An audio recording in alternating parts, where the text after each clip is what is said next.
What is up, everybody? It's your boy Drew Dog. And Gene with Camel City Brick House. Ethan or Coconut Brick Studios. And Richard here with Bearded Bricks.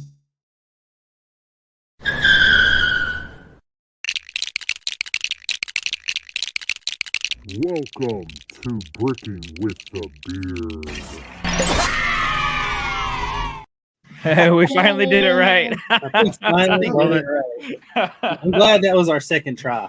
I know, right? No, that was your first one. What do you mean, man? Yeah, that was our first one. That was our first one. You got to get it right that first time. This week, we got a special guest, Mr. Ethan, Mr. Coconut, however you know him. We did talk a little bit. It's a little weird to call him Coconut, but everybody here has some kind of persona or some kind of name that they go by. Yeah, dogs. Yeah, I was like, Drew's become the Drew Dog for some reason. Like, I don't.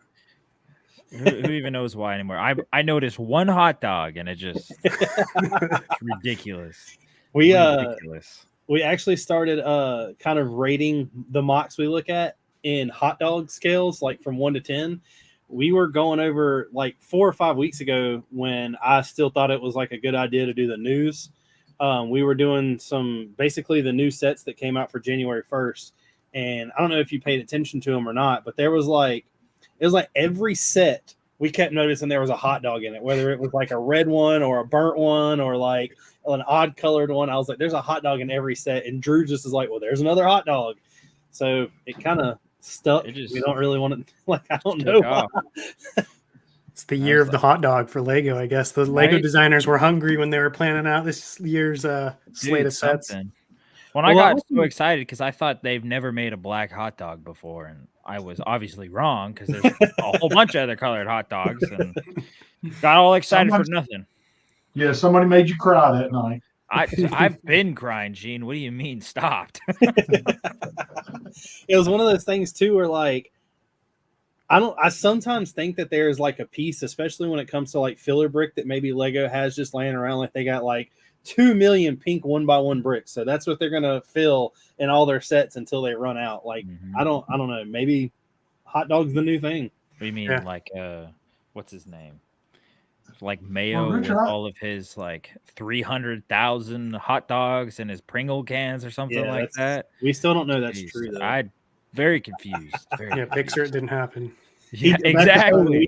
He sent me pictures of everything else, but no hot dogs in a can. We've asked him multiple times. We're like, we need the picture of the hot dogs in the Pringles can, and he just can't come up with it. Just gone, man. So, Richard, I did see a thing where they were talking about when they're doing the set designs for a year, they challenge the designers to incorporate certain elements, and they get bonuses or bonus points or some pat on the back or something if they can incorporate elements. Well, I know Star Wars had a thing where each set they could hide a pink piece in. They got like a cake or something. Yeah, it's same kind of thing. I want to take a second to tell everybody in the chat what's up. We got Will Harper here, Mr. Order 56. What's up, Will? Brian Payne. David Krause. Yeah, yep. David Krause. Battlefield Bricks is in the house. Miss Lene. Bricktronic Studios. What's up? Ostif's Bricks says Coconut. Woo! You gotta do that. I'm from North Carolina. You gotta hit that Ric Flair. Got 2 Hummel Bricks, Sir Louis Bricks. Yes, sir. Hello there, General Kenobi. Hello there. So, how's everyone's week been? I know, Coconut. We weren't here last Wednesday, but going to last Wednesday, how's your week been? Pretty good. I am in the process, so I'm running a couple of mock series on my channel right now, and loving it, man. We've got a big one where I'm doing like a Star Wars battle, and then there's like a secondary one that's a vehicle, the Star Wars tank. It's a UTAT, super obscure, and like looking back, I'm like, man, like what a vehicle to pick for like one of my first vehicle series because it's been such a pain. But I'm actually finished with it. It's sitting right next to me, and the finale for it, like the showcase, comes out on Friday. So really excited to be done with that. Like it was fun, but it was a big pain. So it's nice to be done with that. I'm taking a trip this weekend too, so I've just been hitting that grind, trying to get all my videos done before I go. Yeah. It's funny how easy it is to build an entire mock, but then like, you know, you've got like 90 base plates full of adventure, and then you're like, well, let me build this vehicle, and all of a sudden you're like, well, I don't even know how bricks connect anymore. Yeah, right. And I sit down, I'm like, have I ever built with Lego before? Like, what's happening Right. to me? Like, I was just telling Drew before we went live, before you came on.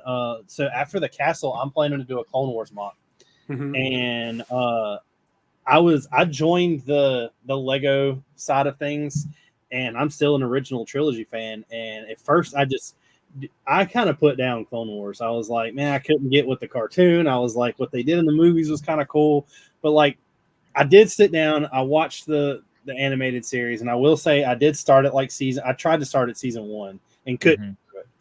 So I jumped to like season 4, I think is what I was told, and I just watched it from there on out. And since then, I've watched like all of Disney Plus's shows where they've included things from Clone Wars and like Bad Batch and stuff like that. And I've kind of fell in love with it in a way. Like, I understand people's appeal to it. So I was like, well, I'm going to put my foot in my mouth and do a Clone Wars mock. And I literally have like designed almost the entire base. And I was like, well, I want 2 Republic gunships, 2 ATTEs. And I was like, and I guess it's time to sit down and design them. And like, I was maybe 2 hours into designing them. And I've got a buddy named Brix that a lot of people know. And I was like, what do you think about just designing the vehicles for me? absolutely. That's, yeah. Designing your own vehicle adds way more than you would think to a series. You're doing Vandapar, right? Well, I made it up. Yeah, Vandapar is some random. Like, okay, that's what I was going to ask, because I was like, I don't know that one. So here's my thing. I'm one of those type of people where I love creativity. I love when people do certain things, and I also, to an extent, can stand when people call out certain things. They're like, "Well, that didn't happen in that time period," or inaccuracies. Yeah, I used to have I had a city before the castle, and of course, the city is what kind of got me into mocking. It kind of let me know a couple things that I guess to plan out better is the one thing it did teach me. But I'm a huge Brickmania fan. And I had a Russian, an American, and a German tank that was in the city, just like roaming around. And a guy called me out, and almost like, I'm not going to say he was like cussing at me, but he had an attitude at Brick Fair a couple years ago because the German tank was a World War II tank, but the flag on it was the modern German flag. And he was like, that is not time period correct. And I'm like, what? Suck it. Just, so I wanted to build a Clone Wars mock that was kind of, you can't come up to me and tell me that didn't happen, because none of it happened. So I was joking with a buddy one night, and I was like, man, I don't want the planet to be dull. I want it to be like bright, but I don't want it to be Felucia at all. And I was like, I just need a name of I just need to come up with a random planet. And especially now in Star Wars that we've seen that there are more universes out there, everything's perfectly capable of doing what I want to, present. And a buddy of mine hit me up and was like, I think the first name we came up with was like DOV7 or something like that. Because, some of the Star Wars planets are like weird letters with a number. Yeah. And I was like, I don't really like that. I was like, I'd rather it just be like a solid name. And he was like, what about Vandapar? And I was like, that sticks. I was like, I don't know what it is. Yeah, solid, beefy. It sounds like it could be a Star Wars planet. Yeah. But I'm also planning after the Star Wars, I've already started buying stuff for it, and I'm going to do a Battle of the Bulge mock for like I don't like calling it the 80th year anniversary, but it is. And that's going to be one of those things where I have to follow my accuracy on. So I'm not going to. Yeah. World War II battle, you got to be careful. Oh yeah. Oh yeah, those people will call you out in a heartbeat. Yes, like, I was there. It wasn't like this. It was like this. That blade of grass is off by 3 inches to the left. I feel you. I've been kind of like similar journey, because I deal with that all the time, because I like to put my own twist on things. And I have to constantly explain, like, I don't care, like, this wasn't this way. This is just how this is in my interpretation, right? Because going by the book, it's almost like, why are you doing this if you're going to do a shot for shot? Like, it's the exact same reason why a movie isn't the exact same thing as a book, right? It's an adaptation. It's like the Lord of the Rings book versus the Lord of the Rings movies are different, both great, but both different. And so it's kind of, that same vein. But I want to do some more stuff that's kind of unique to me, I guess, in a way this coming year. Like, I've actually been watching a little bit of your Castle series, Richard, and it makes me want to like resurrect my Coconuts Kingdom channel because I haven't uploaded on there for a while. So I actually sat down today and planned out like because I want to do a big castle series, and I've started planning out like what the castle's going to look like, and it's going to be nice to just be able to like do whatever I want to do. Yeah. The castle was kind of cool because it's exactly like what you said. It was free reign. Like you just do whatever you want. Now there is a period in like everyone here, I guess, in the stream, and most of the people that I know in the chat has all been to a Lego convention before where there is a MOC somewhere that literally, especially Star Wars MOC, that somebody has freeze framed scenes and like every minifigure's leg is like exactly where the leg was on the, the clone or the stormtrooper, or like Vader's, arm is perfectly, out to choke someone. Like everybody's seen those, and those do reserve their special place, but Lego is meant for creativity. If I wanted to watch the movie, I would have watched the movie. If I wanted to look at a still out of the movie, I would watch somebody's art print. You know what I'm saying? Like I want to see something cool. Brick Lab Studios said, hey, Bearded Bricks, how long has the Castle MOC taken you? This edition of it, or rendition, or however you want to call it, I've been building since August. But it's not like that I've been down here every night, just jamming away at pieces. But sure? You made a reel saying that you listen to Creed all the time. Wow. Are you listening to Creed right now? Hold on, wait a minute. Hold on, wait. It's 2 a.m. now. Whoever started that trend was a mastermind. Like, that was beautiful. Yeah, so when you're like, I'm sure everybody in here except for Gene knows what I'm talking about. But when you're scrolling, watching reels or shorts, and all of a sudden you accidentally you find one you really like, and then you click off of it, and it's just gone. It's just gone forever. Yeah, I seen 2 of those, and I was like, I have to do that. And I was like, I cannot find this video. I was like, Drew, find this video. I was like, I can't find it. Had to call on even the younger buck here. What are you saying? Don't worry, I got you, Grandpa. Yeah, what are you saying? Really? I'm searching, I was searching Creed. I started searching the song name. I started searching up at 2 a.m. not knowing what time. I'm putting all these keywords in there. I'm like, something pop up. Right. As much as I don't always care for TikTok, their search algorithm, hard, whatever they call it, you search any of the things you just did, it will come up, which is nice. TikTok Instagram needs to work on that. TikTok also has the ability to go back and see the videos that you just watched. I feel like Instagram had something like that too, but to a very short extent. I know they got a history bank of anything you've liked, but that's deep dark. You got to really search for that kind of thing. Well, not only that, but how many times have you seen stuff that you actually like and don't like it? I mean, that's why I send it to myself. It's like a note bank right there, man. Oh, man. I guess I need to start a chat with myself and be like, hey, you need to remember this. You're getting old, Richard. Come on, man. Jeez. Well, it's not so much the memory, the memory of it stays with me for weeks. It's the ability of going back and finding it. All right, whatever you say, Grandpa, let's get you back to bed.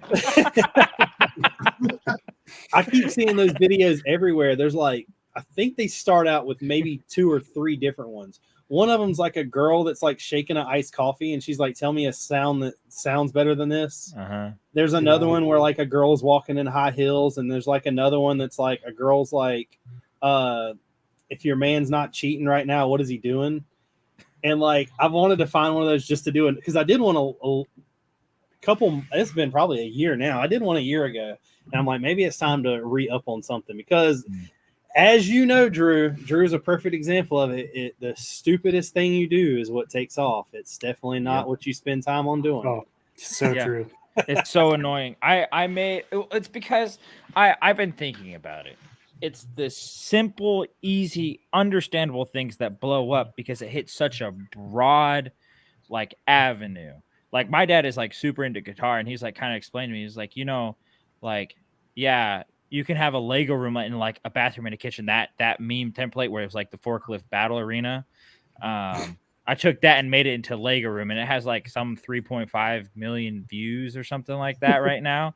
And he's like, well, basically, if you switch that to guitar room, it'll blow up even more because like every Stevie Ray Vaughan fan, every John Mayer fan, every Jimi Hendrix fan, Did you just put John Mayer in the same room with Jimi Hendrix? Exactly. Ray Vaughan. Right? But all those That'll fans go viral for sure. that are guitarists are all going to see the same room the same because it's their fandom. So then they're going to send it to their significant other, compared to like, hey, this is a Minecraft set that's only hit to a direct audience. That's why it blows up. So people like Ethan might know this a little more, but I would be interested to like see what would happen if you created a reel and it get posted, like the same exact thing to a T get posted on 2 channels and see what differences it sees. Maybe, yeah. Versus like a YouTube short.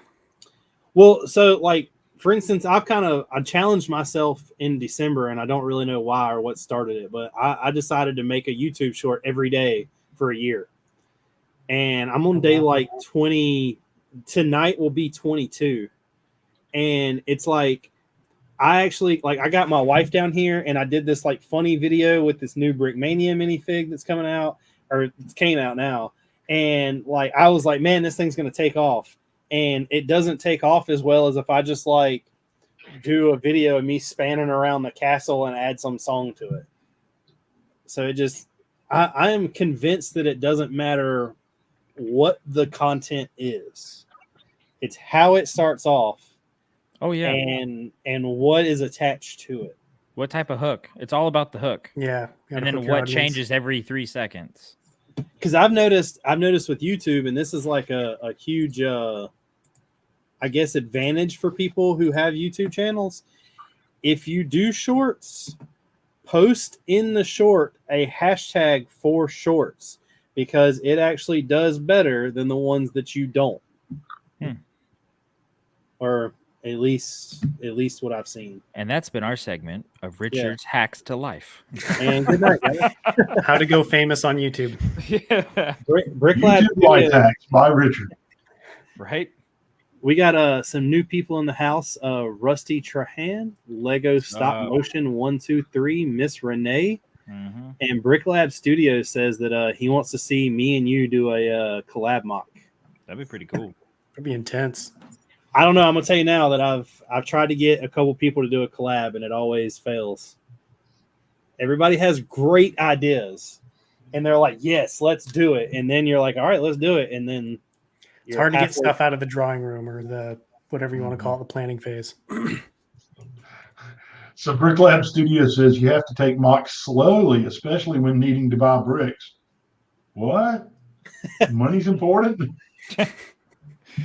So I don't know, Ethan, do you have like enough, like, I mean, I've watched a ton of your videos, but I don't know about what you actually have like piece store wise. Like, do you have enough pieces stored to where you can kind of do what you want to do? Or do you often have to just be like, I'm stuck, I got to make an order? Yes, to both. I can do, I can sit down, I could sit down and make a video, multiple videos tomorrow with just the parts on hand. The difference is I want to do new videos. I want to push myself into new territory. So that's where the new parts come in hand. Because if I were to do the same types of mocks and videos, I could just recycle those parts. And I do try to do that because that helps me maximize my video to amount spent. But I'm also trying to push myself to okay, what can I do that I haven't done before? And that will often branch into using new pieces and using new colors. But I've definitely got to the point where I've got so many pieces, because when I first started my channel, I was like, I can't make this video until this haul comes in. I can't make this video until this haul comes in. Or my building series, the weekly build series, was very reliant on those parts. But Magito is reusing a lot of pieces from Coruscant. And so I'm supplementing my collection with parts that I don't have, but I've built up a massive collection of parts, which is awesome. Like it's so nice reaching that Yeah. point, because this next year when I start my castle mock, I have so many of the pieces already. I've got a lot of minifigures, and so it's so nice to finally get to that point where it's like, yeah, I do have, like, I can sit down, and if I want to build something, chances are I have all the pieces for it, at least like the pieces. And if I need to order a different color, I can later. Well, that's what I was about to say. The one good thing is Castle and Star Wars is all light bluish gray. Yeah. Yeah. So once you So have, much like, I don't think I'll ever And have green. to buy another light bluish gray brick again. But see, like where I've tried to, like, I guess add some variation in is, like I was explaining earlier, the Star Wars mock that I'm doing, I really want it to be like, the buildings, of course, are going to be gray. You're never going to get around that. And I don't mind that at all, because I believe that if you're doing a gray building, all the colors you're going to use for plants are going to make those plants stand out even more. I mean, it's just Exactly. the simple contrast of it. Yeah. So I'm like, well, what color do I want to use for grass? Because when I did the city, all the grass that was in there was like it's not like the bright light green, but like the normal green that everybody has. So for the castle, I was like, well, I want to do dark green. For the World War II mock of Battle of the Bulge, that in Bastogne really didn't have much, like, it was snow, so I don't have to reveal that much grass. But the grass I do reveal, I want it to be that sand green and olive color, just because it's even more different than the dark green. But like when it comes to the Star Wars, I'm like, what in the world do I want to do for grass? And I don't want to recycle the dark green, but what I might do is recycle, like, not put that much grass and put like dirt. Because I have a ton of like light or normal tan, dark tan. I have a ton now of dark orange. Yeah, that would And then look cool. you mentioned something that really, really hit home with me is I've had so many people ask me, they're like, well, when you get done with the castle, I have 700 Black Falcons right now. They're like, what are you doing with them? Are you going to sell them? And I'm like, I keep thinking about it, but the minute you sell something, you'll never be able to get them back as easy as you got them the first time. Yeah, you just hang on to them. Like I have that actually, like, not to dogleg your point too much, but one thing people ask me a lot is like, or not maybe ask me, but kind of bring up like, why don't you upload on Coconut's Kingdom anymore? Like what happened with Coconut's Kingdom? And here's like the origin story of why Coconut's Kingdom came about. I was in the middle of, I think it was my big Cato Nemoidia mock, and I was super burnt out because I was really grinding I wanted to go full time on YouTube, and I was putting out as many videos as I could, just so focused on Star Wars, and I got so sick of it, and I wanted to build something else so bad. And I just had this idea, like, start a castle channel, because that's what I did growing up, was castles. And so I was like, okay, but like I can't, like, I probably won't be able to upload a ton on it. And I just decided, like, I knew that was something that was important to me, and the only reason I wasn't doing it at that moment was because I needed to focus on Star Wars. So I created the channel and did one small mock series, and then kind of let the channel sit, because I think sometimes people think like, oh, if you have a channel, you have to upload. And it's like, you don't necessarily have to. Like, that channel has continued to gain more subscribers and more views, and I haven't uploaded in 2 years, and it's still growing. And if I had waited to start the channel until I could upload more consistently, I wouldn't have that 2 years of growth. I'd be 2 years behind. And so, like, I have almost 100 Black Falcons. I've got a bunch of those Bear Knights. I've got an army of orcs. I've got all this stuff that's just chilling, and it's like, it's not doing any damage. It's not harming me. It's just sitting there. It's accruing value. And so it's like, you don't always need to be, not everything needs to be used, and not everything needs to be maximized in the moment. Sometimes it's about saving it for the right time. Because now when I start uploading on Coconut's Kingdom, I'm going to be 2 years ahead of myself than if I had. Yeah, that's a big thing. I think it was last August I got them. Gene might be able to correct me on that, but I don't think the time really matters.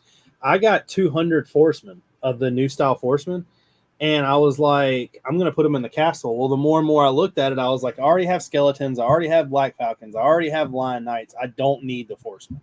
I was like, I just need to let them go. I have a couple buddies that are in a lug that are building a castle, and I was like, maybe I'll just sell it to them. And then it hit me, and I was like, if I sell these now, and in 3 or 2 years, however long, if I want to do something with Forcemen, guess what?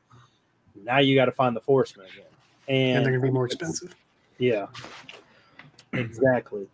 Because I think you can get Black Falcon right now on. This is a perfect example. A Black Falcon on Lego's Pick-a-Brick, even though it's not a bestseller, it's only like $2.20 a fig for no head, but like a torso and pair of pants. And the Build a minifigure in the Lego stores had those Red Falcons. Mm-hmm. Well, those Red Falcons have like doubled in value because you can't get them anymore. Well, if they ever decide to take the Black Falcons off of the Pick-a-Brick, now you're stuck into a situation where you have to try to find them. And if they ever decide to do that, I'm sorry, but the ability to make a castle mock, if you want an army, is just quadrupled in price. Yeah. Yep. I mean, clones are like the perfect example of that. Oh, clones are ridiculous. It's ridiculous. Like when I first got into, I got lucky and I started doing big, large scale Star Wars mocks before the clone trooper boom. And I know that because I was able to pick up 2 12th troopers, 501st troopers for less than $10 each. Wow. And now it's like, smart. you're talking like $12, $15 for one. At least. Yeah. Every once in a while you can, and that's one of the great things I like about conventions is you can actually find like there's a lot of people that do the exact opposite of what we're talking about, and they sell the last mock to kind of put all the money into the new mock. And there's a lot of people at conventions that do that. It wasn't last year, it was the year before last. I was walking around the yard sale at Brick Fair, Virginia, and there was a guy who had 2 gallon-sized baggies full of skeletons. And a skeleton's not that expensive. It's only like $3 a fig, maybe. Mm-hmm. But that's still $3. And I was like, he had 2 gallon-sized baggies. I was like, that's at least 200-300 figs, maybe. And I was like, what do you want for both baggies? And he was like, would you do 100 for the whole, for everything? And I was like, yeah, no problem. And I still to this day don't know how many I even got, but I know that I got a good deal on them. So every once in a while, you can definitely find a good deal, but it's not often. Yo, what's up, Hive, Lego Ed, Cole, Hi. Lego Man 360? How's it going? Brick Lab said that's really cool. I abandoned a channel and it's still growing, although I haven't uploaded in a year. I've noticed that one of the things I really tried to do with the castle is get a video out every week. And like anytime I wasn't able to do that, I was constantly like kind of hating myself for it. But I realized that like the video that was there was still getting views, even though I wasn't putting out a new video. So it doesn't hurt that, like, I still hate that I can't do a video every week. I'm not to a point yet to where, and a lot of it's my fault, that my spending is really weird. I should be focused on this mock and getting this mock done and buying pieces for it, because right now I've still got to finish the village portion of it. Yeah. And instead of spending money to like finish the village portion of it, I'm waiting on an order to come in, and I could be buying like more stuff that I know I need for it. But I just bought all the parts to do 2 Brickmania tanks. And I'm just like, Hey, you want to collab? I'll help build some of your villages. I live right next to you, so all I need display it at Atlanta BrickCon, bro. Dude, if y'all don't quit telling me to go to Atlanta BrickCon. Come on, dude. I'm going. You got to go, dude. I can't take the castle to Atlanta BrickCon. That's what you y'all can don't. take yourself, though. Well, yeah, I could take myself. But... Ethan, do you display at conventions? The one convention I did go to, I displayed, yeah. Did you? But like, it was did you say, was it a big convention or like, was it a big mock? Oh no, it was like 2 by 3 feet. It was like a small. You can imagine a 9 foot by 6 foot table. Taking that and packing that up is not easy. No. I moved my Coruscant mock when I moved houses, and it was 10 by 4 feet when I had to move the whole thing to a new place. Was base plate by base, like, I know that I've watched your build on it, but you could still take stuff off pretty easy, right? Like, it was built almost modular. in a way. Half of it was because I realized I was moving like halfway through the build. So the second half was really modular. The first half was not so much. But yeah, I was lucky enough because like with the castle, it's hard because it's like everything's connected, right? But like the nice thing with Coruscant was there were big roads running through it. So even though it had a lot of buildings, they were kind of in their own chunks. And so I was able to like move those fairly easily. But I think like moving big Lego things is way harder than people realize because I've had so many, like that might be like one of the most frequently asked questions I get in regards to my MOCs, besides how much do they cost, is like, oh, are you going to take this here or take this here? I'm like, I live on the other side of the country. Like, Yeah. I think there are certain YouTubers who do display at conventions regularly, which I think is cool, but I think it maybe makes people a little bit more casual to like the amount of effort those people have to go through and the amount of dedication they put to moving a project, because they do it so regularly. It's like, oh, you built a giant Star Wars MOC. The next thing is you take it to the convention because like that's what David does. That's what Jay does. And it's like they have to go through so much to do that. Not everybody is willing to or capable of doing that because so my entire castle, both editions of the castle and the city were all built with knowing that I was going to transport them. So they're all built into literally like, I mean, I say this very like in a pun way, but it's almost like it's Lego. Like, you just take the top half off and put it in the box and the bottom half goes in the next box. And now there's no rhyme to reason how I do it. When I get to a convention, I have to open all the boxes and constantly look at them and be like, all right, I need this first, this second. But it doesn't, I've never built anything, which I really wish I would have. I really wish I would have built this castle with the intentions of not taking it anywhere. Because most people know that when you're building something, you're limited on a lot of stuff you can do when you want to take it somewhere. For sure. But I really like the ability also to go to a convention and kind of like present it, I guess, because I think that draws more people than coming in just into YouTube. Now, if I had a big enough following on YouTube to where people like I could go to a convention and just hang out and not worry about having to have something. I would love to. Like Drew? Yeah. Like Drew. But I'm not as big as Drew. Drew's huge. I am huge, but just not huge on anything. But I don't know, like I really enjoyed. It sounds really weird, but the first three conventions I went to that I displayed at, I felt really awkward. Like, everybody's going to come up to you and you hit it right on the head. They're going to say, hey, how much did that cost? Hey, how many pieces did that? Hey, how long did it take? Hey, where did you get the idea? And my mind. Those questions really, like, I was so awkward in answering them for like the first three conventions.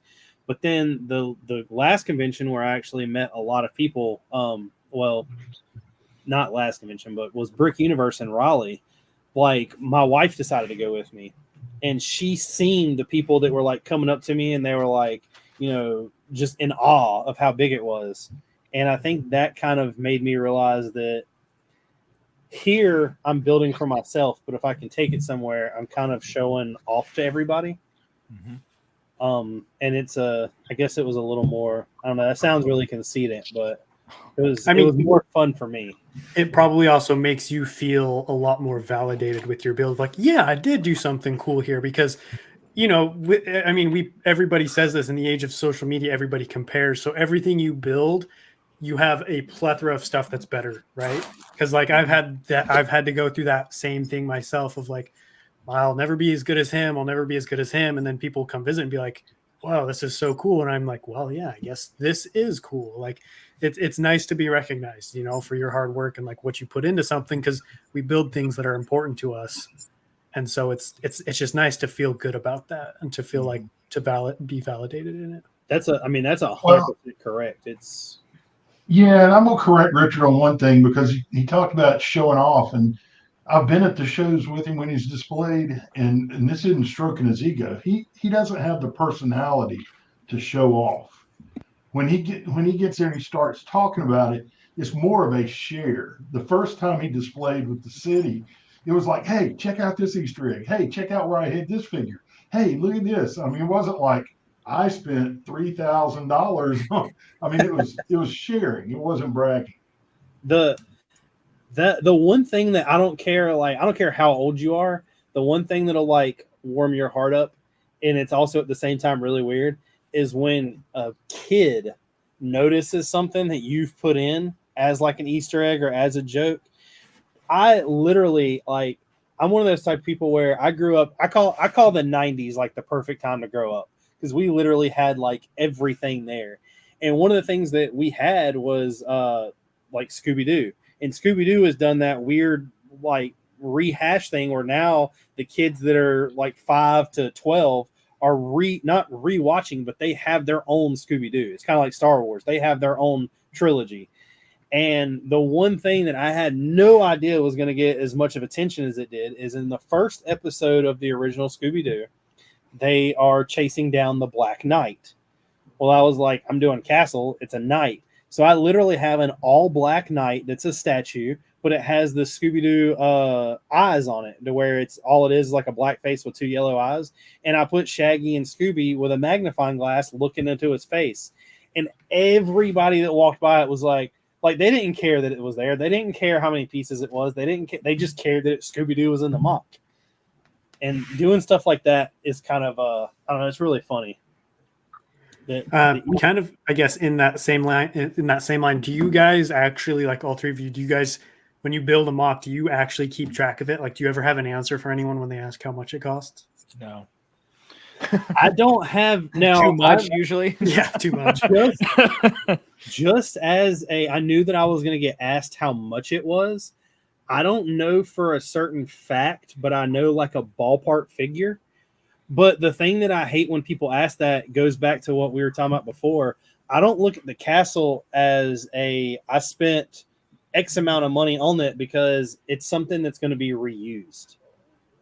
Like, just because you buy a Lego set and 9 times out of 10, that Lego set cost $100 and that's all it's going to be is $100. But if you take that Lego set and build a part and build something else and then build something else, that $100 pretty much becomes priceless because you're using it in so many different ways that you're like doubling the value of the money.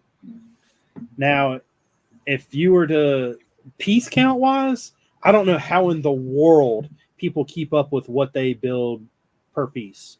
I could tell you that I'm over 100,000 right now. And the only reason I know that is because I've looked at what pieces or how many parts I've ordered. And I know that what I still have left over from like, I ordered 1,000 1x1s. Okay, well, I've got 50 of them left. Obviously, there's 950 somewhere in the castle. Yeah, I was gonna say that's if I had to break down the math, I'd do that because like I would lose interest in building if I had to count how many times I put down a brick or whatever. It'll feel like more like homework in that sense that I guess I would have to do it that way. It's really intrigued me of thinking about because when I took apart the city before I built the castle, I didn't completely demolish the city. I actually took and separated everything by piece color and everything like except for light bluish gray and dark bluish gray. I threw all those in a box because I knew that I was going to be reusing those. Now, let's full disclosure. The only reason you did that was because you couldn't convince Tori to do it for you.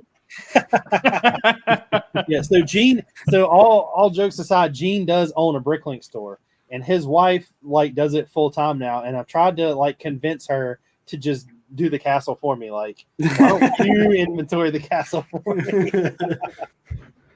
Just pay double her hourly wage. But I did think she's about doing right now. She's down there sorting stuff. I did think about sitting down and when I took the castle apart, counting each piece.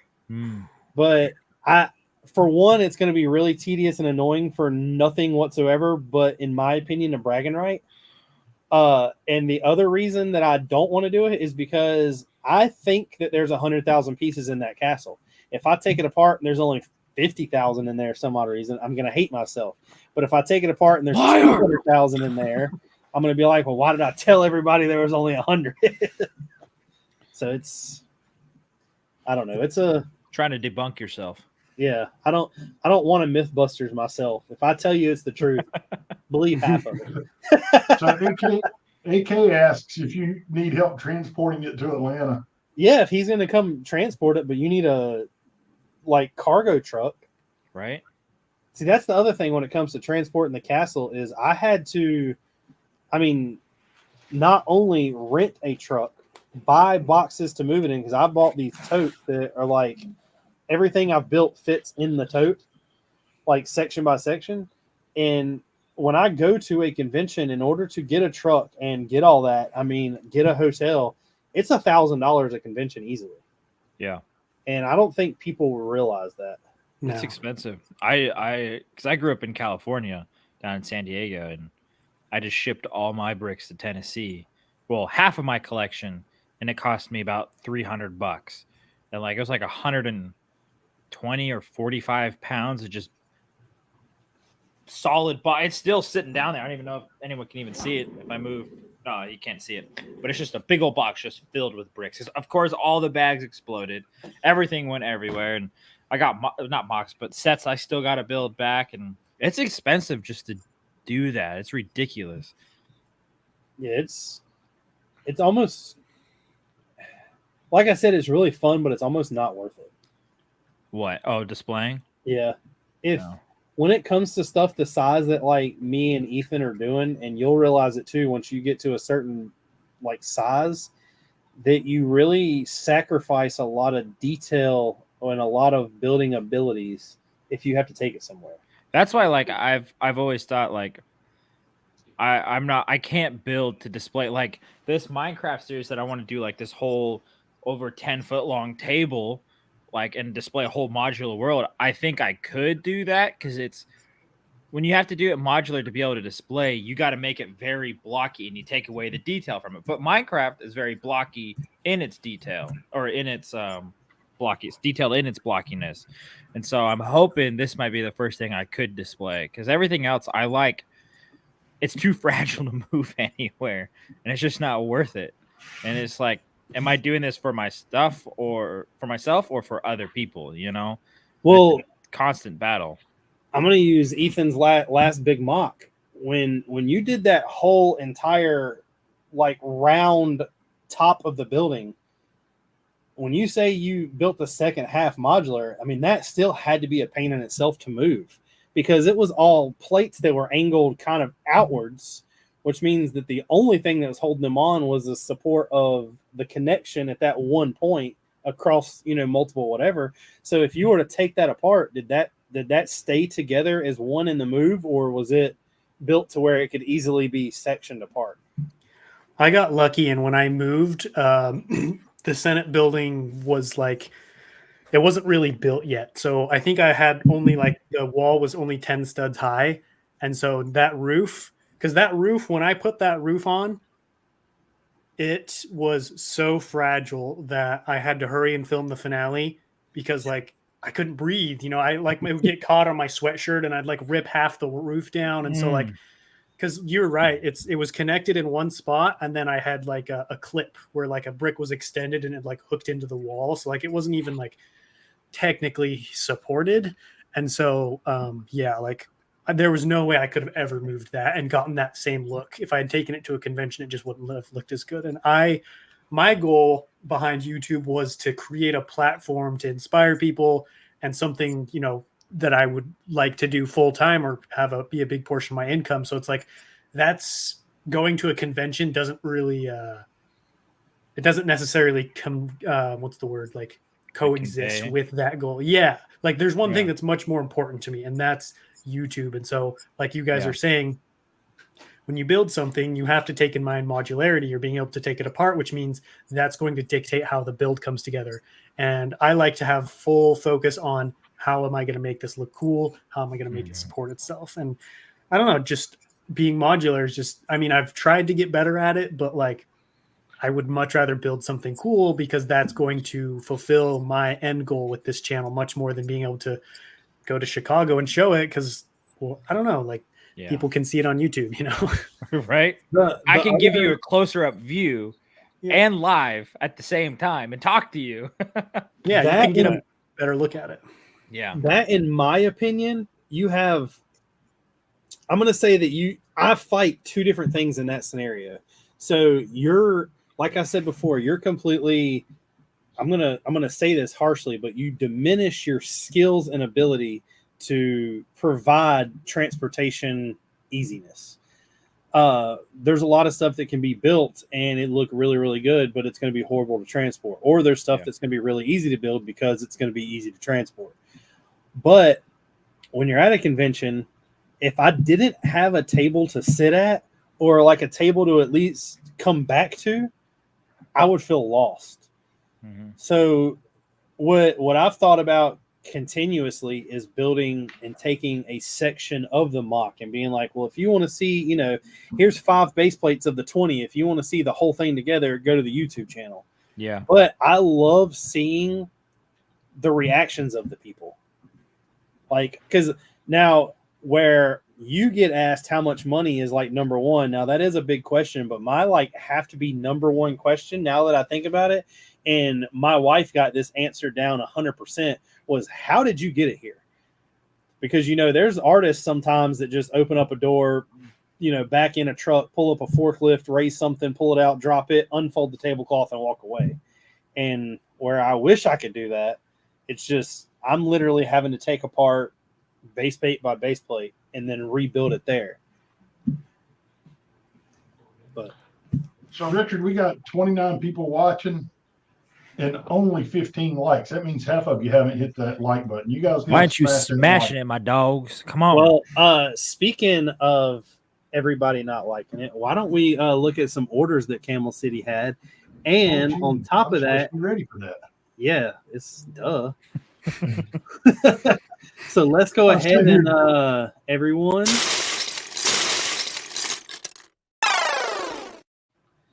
And Gene is willing to do something. Gene said that anybody that's watching this, if they need to replace an order, go to his Bricklink store, message him, and mention this for a 10% coupon. Heck yeah! We want to know where his orders are coming from. Yeah, that way we can guess your order. Yeah, and that way next you'll week, be able to tell us if it's right or not. Next week we'll be like. So far, I think that me and Drew have only got one completely correct, and that was the gunship. The lime green and dark red gave it away. There's been several, but so full disclosure, we got absolutely covered up with orders this weekend and forgot to take pictures of a bunch of them. Tori's got, I think, 10 or 11 pictures in here today, but they're not the huge orders we had over the weekend. And I saw Renee had a whole bunch of huge orders too. So I don't know what happened this weekend, but people went nuts. I think two of those orders that Renee took a picture of were mine. Oh, the dark orange? Or the orange? She had dark orange, dark tan, and tan that I needed. Because like I'm one of those type of people where me going to a Bricklink store is like me going to the Lego Pick a Brick online. I can need 5 of them, and I'm like, well, she's got 100, so let's just buy all 100. And it's bad. Hey, Nate Builds, do it now. Nate Order Builds from just Camel sent in Bricks. for a large order with EMS recently. Sorry, you don't get my 10% discount at EMS. Your lack of faith is disturbing. You hear that, Renee? What happens when 2 Bricklink stores fight? No, we don't fight. We're good friends. A lot of toes Well, getting hurt. Man, I don't want to step on anybody's bricks. You know what I'm saying?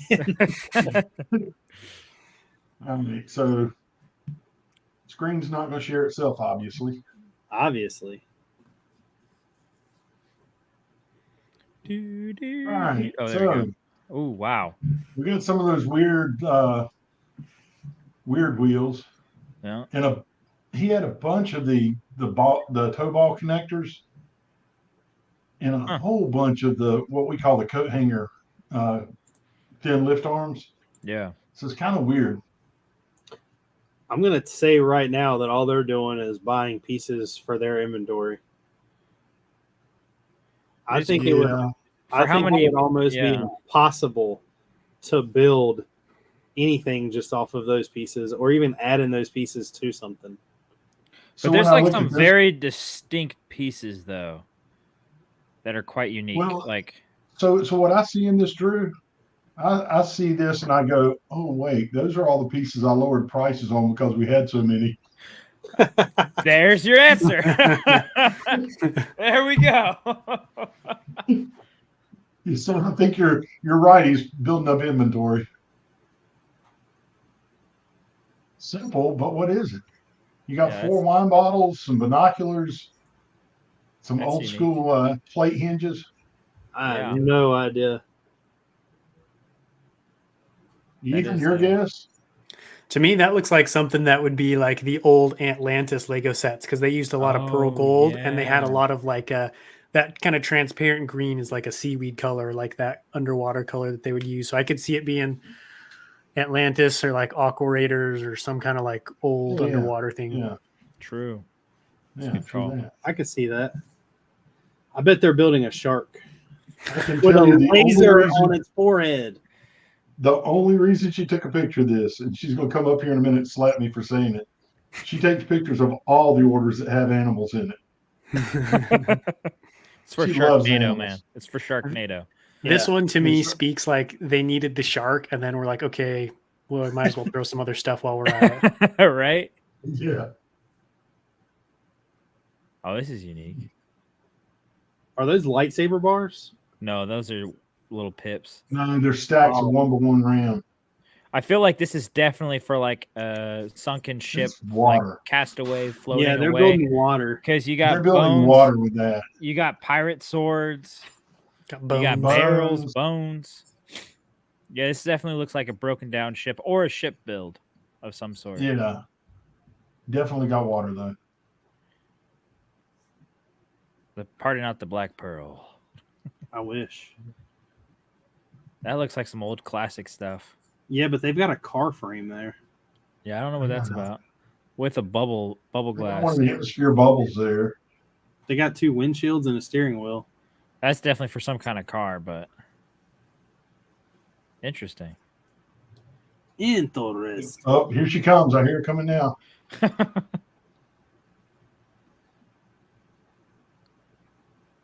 Is that the same pieces that are the same order from the person who ordered all the water pieces? Nope. No. Different orders. He's got a burb. What minifigure's that? Wildlife Rescue Explorer. He's got a pickaxe. Notice My if name you- is Russell. Oh. You know what he's doing is scroll back up to the top of that. He's definitely making some kind of like truck or something because he's got the big, not big tires, but more beefy tires with like the light pieces that you use for like to make like a light bar with like the Yeah. angry lights. It almost looks like it's like a camping trip or like an overland build because he's got a pickaxe, an axe, a shovel, Some cooking forks and spoons. and stuff. Oh, look, there's his light covers for his light bar. Oh, Yep. yeah. Beer covers. He's building a Probably Bronco. said it was beer covers. Like Bud Light. No. No, they take that fence. They put the short edge in it. What? Send her So back. but here's something important. If you get minifigures from us, they come labeled. Heck yeah. Nice. That's the kind of customer service you receive at Camel City Brick House. Well, it's also so we don't get them screwed up when we're pulling them. To be quite honest. Oh, that's unique. Oh, there's some mask pieces. Yeah. The, I wonder what all the blues Look at for. the the skates. gates I don't understand. Whoa. There's 3 different colors of skates. Yeah, that's quite unique. Yeah, a bunch of stuff. Oh, there's why'd you have the masks in 2 different things? Are they different sizes? I guess so. Huh. I don't know. I have to QC the employee. It's 3 and 3. I just can pull those out. I just can put them out. Help me. Now that looks like understand. some old city. Yeah. That Yeah, is. those flowers are a dead giveaway. Yeah. Yeah, that's the 4L Oh, universal the joint, window. and that's the old axle pin connector. And the They don't old even make axe, those anymore. the old window, the old turntables. This looks like someone rebuilding their childhood Right? incomplete sets. Pieces missing from a set. Yeah. Yep. Oh, it's a heart for Valentine's Day. Red. Yep. Right? A What heart did, for what did you say, Drew? Oh, I know what that is. What'd you say, Drew? A heart for Valentine's Day. That's the ones that y'all are gonna get on Valentine's Day. Heck She's yeah. pulled the pieces out of the inventory. That's why she came up here. She wanted to know. That's pretty cool. Have fun sometime. I love sand green. Sand Oh green. man, Ooh. sand green is such a OG color. Like, oh, So for me, I like sand green and also like bright light orange. There's something about bright light orange, the way it pops. yeah. But Those sand white green aquas and right reddish brown together just looks so good. Those are sand green. I thought those were light aqua, but You had light aqua. It's quite one unique before. because like they got white, they got blue, they got a steering wheel, they got the open hold pips, they got some reddish brown, black bars. It's quite unique turn 'em all up options. for you. What's really No. weird is like stuff like this is never gonna look like, I'm assuming, Ethan or mine order. No, yeah, for sure. Like I'm looking at these and I'm like, what the people make these Wait, kinds there's of not 500 of them? Yeah, I was Yeah, like, exactly. where's the other 300 parts of the order?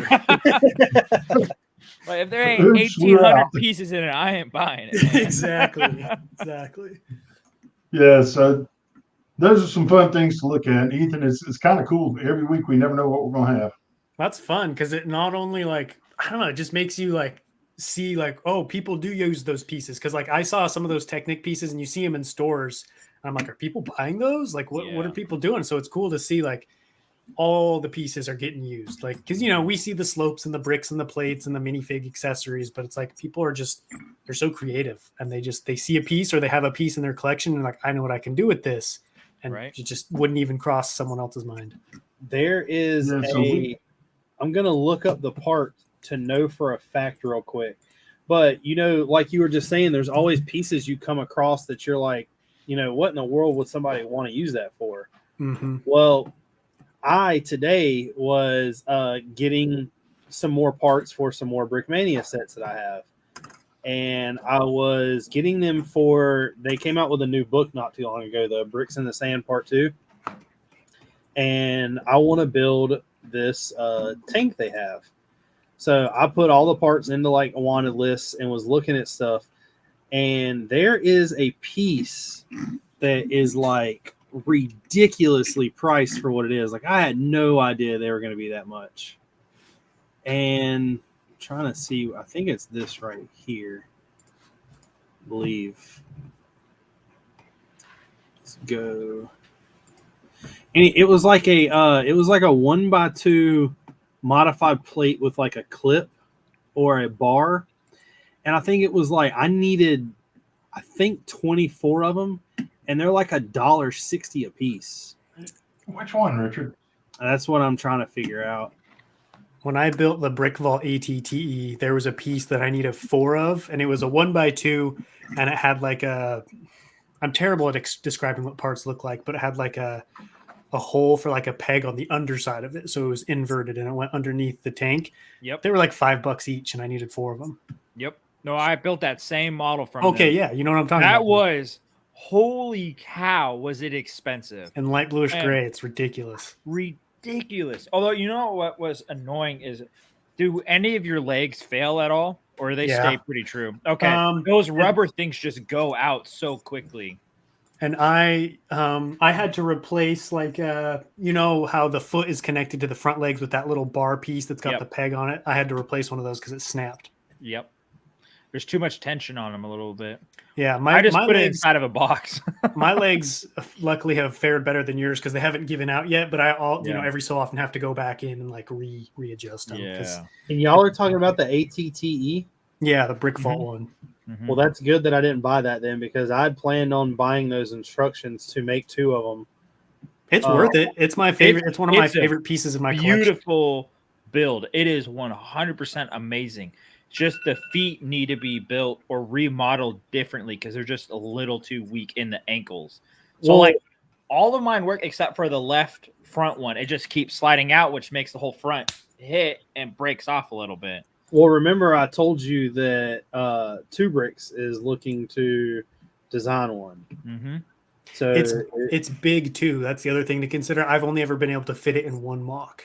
It's I typically huge. have to use the play scale one, and so that is another down. Like dare I call it a downside because it's minifig scale. It's beautiful, you know, and it's this Yeah. massive ATTE. But like, even for how big I build, I've still only been able to fit it in one build. And so it might be a good option, especially if you're looking for something for a mock to try something different, maybe a little bit smaller. So here's a piece, for instance, a 1x1 round stud in tan that has a hole in the top of it. It's $2.04 a piece. Oh, geez. Now, luckily, I only need 3 of them, so I can kind of justify that. Well, let's see it. Is it like the traditional one where like it's just a normal little stud that just slides through? Yep. Okay. I'm trying That's to find it. one round with open stud. Yeah. Sorry, I'm eating while we're doing this. I have been I worked late, then I had to show one of the rooms we're renting, and then we had this, and my pizza came late. So I'm sorry for you're eating on stream. Pizza I'm time. like starving, man. I've been trying to hide it, but I can't hide it anymore. Do you want to? Does that mean you want to wait on your mocks and you want me to go ahead and go first? Yeah, you hit it, man. All right. Well, Ethan, this is where we go over mocks. And basically, pretty much, we go to a mock, we talk about it, we kind of talk about the parts they use, how they come up with what they come up with, why they did what they did, that type of thing. And then we rate them on a scale of 1 to 10 and hot dogs. Yeah. Okay. Playing off that Drew Dog effect. So far, we've only had one hit 10 out of 10. And that was pretty rare. And I'm going to let you know, Jason just said something that was very, very true, though. He doesn't pay much attention to prices of individual pieces, whatever the approximate total price of the build is. And see, that's where I needed that, like, it hit me that even though those things are like $1 something a piece, I didn't care because that's actually, I was ordering every tan piece for every set in that entire book. So it might have been, you know, whatever, but that one piece is going to be for what, 12 builds? Yeah. So it's not exactly anything, I guess, wrong with it.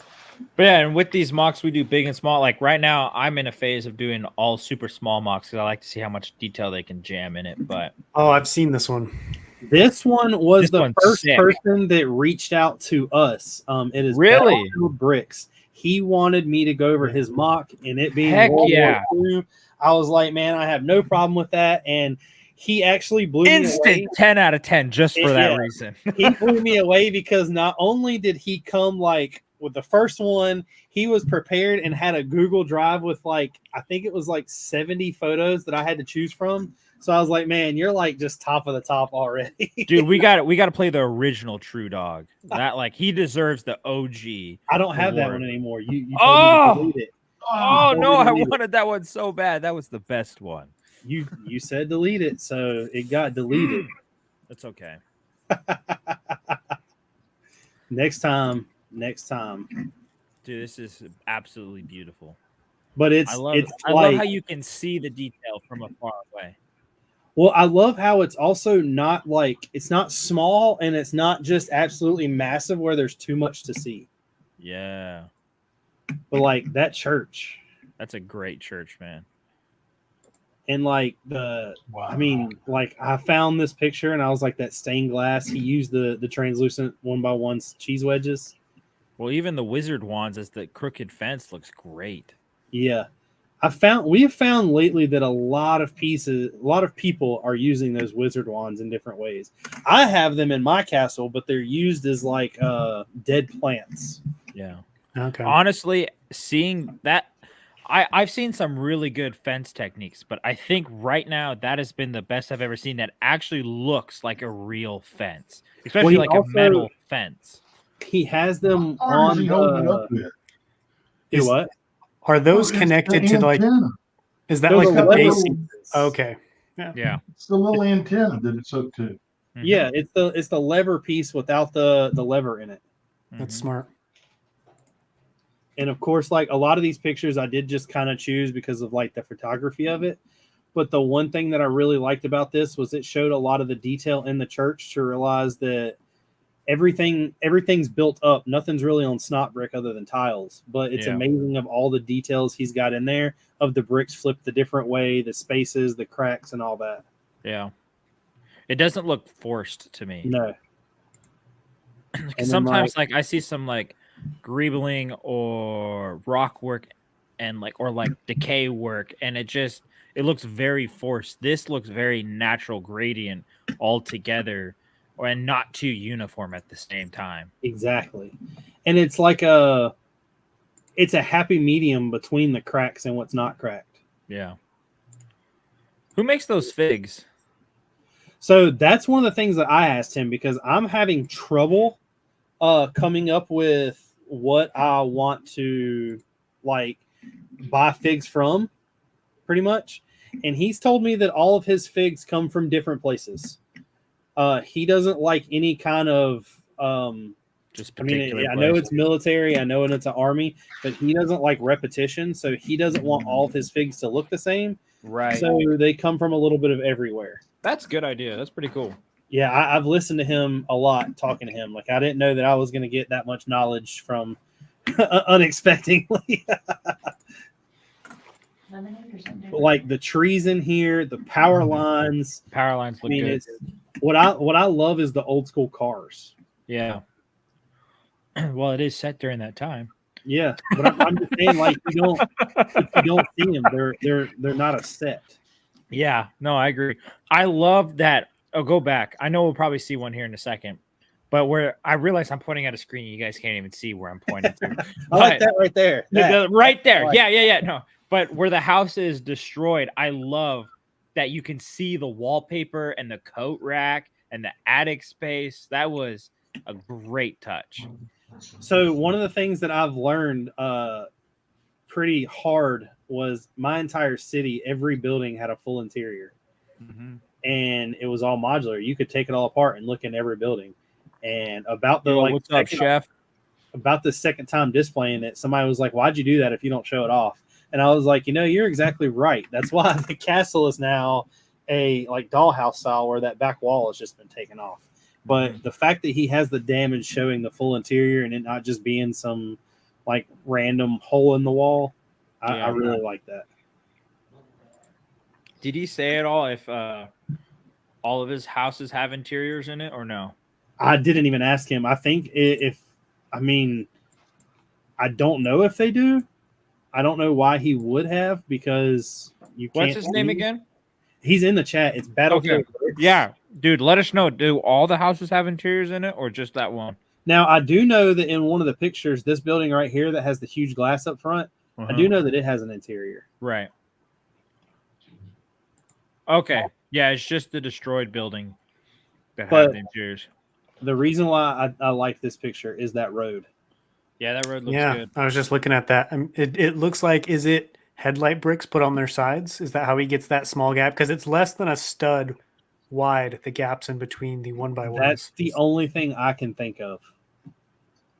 Like I said, he's in the chat. He'll be able to tell you better than I am. But I think that it's the headlight bricks turned on the side. That's one thing that's so hard to get right when building a road is the whatever you want to call it, the grout, the cement, whatever it is that goes in between the stones, because Lego is in sections of one stud, right? So it's one stud's way too big of a gap for you, unless you're making it work with like tile in between. But if you want just like little gaps, it's so hard to get that. He said it's 1x1 snots. Yeah. Okay. So Lego has introduced that new piece, which would make this right here even. You would have to get more than one piece to do each one, but even easier. That like 2x3 brick with like the stud on the side. Oh yeah. That would work great for this too. Mm-hmm. I mean, like, because I just great shot right there. Yeah, and that road just looks like flawless. Oh my god. I like how it even looks a little wavy, like how a road back then would not be perfectly straight either. Well, especially also after a tank's driving on it. Yeah, I was gonna say back then in like the 40s, you have a 2-ton tank sitting on it.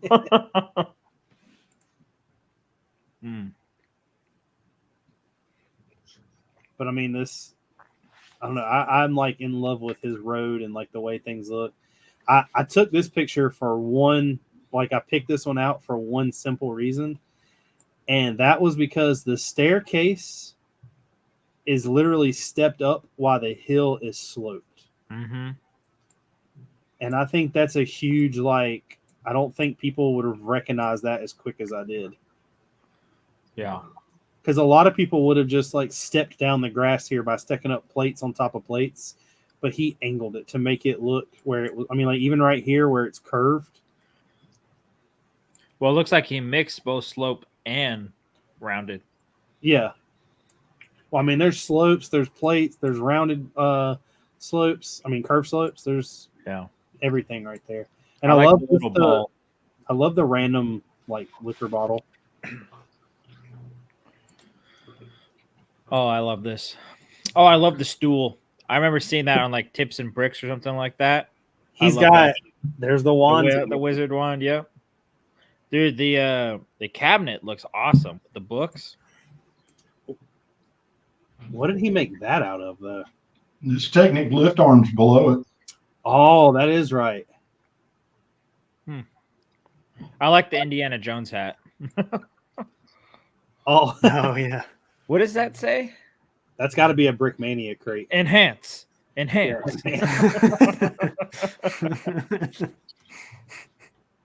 I love when people do the blown out windows with like the plates. Yeah. I have like when you won't see it in the Clone Wars mock, but where I've got all the clear and the translucent light and dark blue plates from the castle. When I do this World War II mock, I'm going to try to go crazy with that. And here, once again, is the wand pieces. He gets a 10 out of 10 for how he used these wands. Right?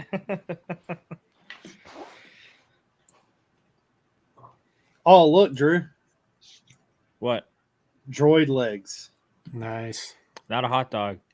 Not a hot dog. No, I was getting excited. I was thinking. I know. I was hot like, dog. dude, there's a hot dog. Show me the dogs.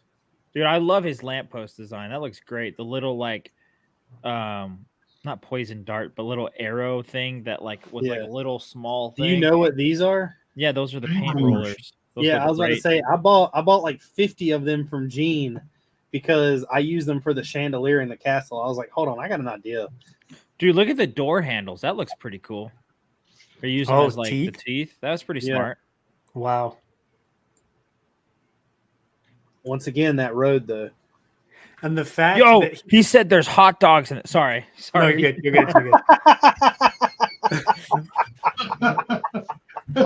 You like your hot dogs. I get it, man. The excitement of the fact that he just I think like the fact right there, those door handles kind of like that encapsulates the mock right there of like he took the time to design a door handle. Whereas me, I would have slapped a 1x1 tile on there, not had a door handle, maybe a clip if but like the fact that took some designing, that took thought process, that took some unless but maybe you know just what's crazy is like that's also something that even from far away it stands. I know like now that you've said it, we're all looking at it, but it stands out in the picture. Yeah, I mean, we all saw it pretty quickly. Like that's a next level attention to detail right there. And see, this is when I look at stuff like this, it makes me a little sad, I guess, because like these are the types of builds I don't get to do as a YouTuber. Because as a YouTuber, you have to have some kind of schedule. Like you can't put this level of detail into a video and also have. I mean, there are people who can do it. I'm just speaking for myself personally. Of like. This requires so many hours of fiddling with one little aspect of the mock. And so like you can't realistically make a build series or make videos that way. And so like it's so cool to like be able to like appreciate what other people can do when they don't have that constraint of like needing to upload consistently. To like piggyback on what you just said, I have put that much thought and detail to some of this stuff in the castle. And you know what? Like I've at least got this message from, I know for a fact, one person has sent me the same message 4 times, but I've got it from multiple other people. They want me to, when I show the mock, instead of like panning so fast, they want me to slow down so they can pay attention and find every little thing. So I've actually thought about going and like just uploading almost like a picture slideshow as a video of like just 2 minutes of a slideshow of just like maybe 20 pictures, 10-second a picture. That way you can pause and look if you really wanted to. Yeah. The one thing that I like about this picture the most is, like I said, he gave me a lot of inspiration of like different things to try to look for. And the fact that he rolled up that fabric and put it on there is like a tarp or a blanket or anything like that. Like, 'cause back then they were throwing things on tanks for transportation. That's how it was getting around. Mm-hmm. So that like little, I guess, fabric piece really gave me some ideas. And I love the helmet with the net. I just saw Battlefield Bricks thing where he has an in-depth build and stuff, and like it's hard to stick through his schedule. And like I've been thinking about that as well, and it's like I would like to get to the point where I can have membership that there is not daily schedule, but a schedule of like, okay, if you're not subscribed, you're going to get at least 2 videos of what's been happening in that month of the build. But if you want to see more into detail thing, you subscribe as a member and you can see the day-to-day progress. That's more like shorts or like 1 minute long videos of what I did that day. You can see the actual detailed process. But so I don't know how Ethan does it, but one of the things I was doing that I slacked on now was for the members, I was putting up photos of like the section 100% complete and detailed pictures of. So like, for instance, one of the guys that I became really good friends with last year wants me to send him pictures of my well that I just built, which is not even like in a video yet for like any kind of update other than Instagram. Mm-hmm. And he was like, is there a way that I could just see up close detailed photos of that well? He was like, I think it looks amazing. And I was like, stuff like that is giving that little extra, like, this is going to sound really weird, but when people follow, one of the things I've learned about on YouTube is people don't follow people just because of their skill. They follow a lot of people because of their personality. Yep. And as bad as it is to when you have a membership, you have to make the people that are paying for that membership kind of give them something extra. Mm-hmm. And that is one of the things that I've really thought about going back to doing, is trying to make the members more and more involved. Like I told people 1,000 times, like, this stands for anybody. If you have a sig fig, send it to me. I know that I got Commander Gray. A lot of people know him as Commander Gray, but Will's sig fig, one of the things I've done is I've popped his head off, and he sent me 2 minifigs, both of the version of his sig figs. One of them is going to be a clone commander because he gave me his clone, and another one is going to be a knight's kind of like a general in the castle, and he'll have his own little squad. I had to order more Black Falcons that are on the way, but he's going to have his own squad. Yeah. And that's like one of the things I told him. I was like, man, you know what? You get 10 minifigs. So you get 10, people in the squad. Go to Brick Warriors and tell me what weapon you want me to have or want them to have, what you want them to look like. I'll buy them because I'm going to keep them. You're not, I don't want you to pay for them, but involve people in what you're doing. Yeah. Now, this is one of those pictures that I took simply because of the truck. Look at the tree, dude. Well, the tree's that's a whole nother mystery to me. It's beautiful. Dude, those these zip lines right here. Uh-huh. So those are actually like horse reins. No, those are zip. Oh, they're zip lines.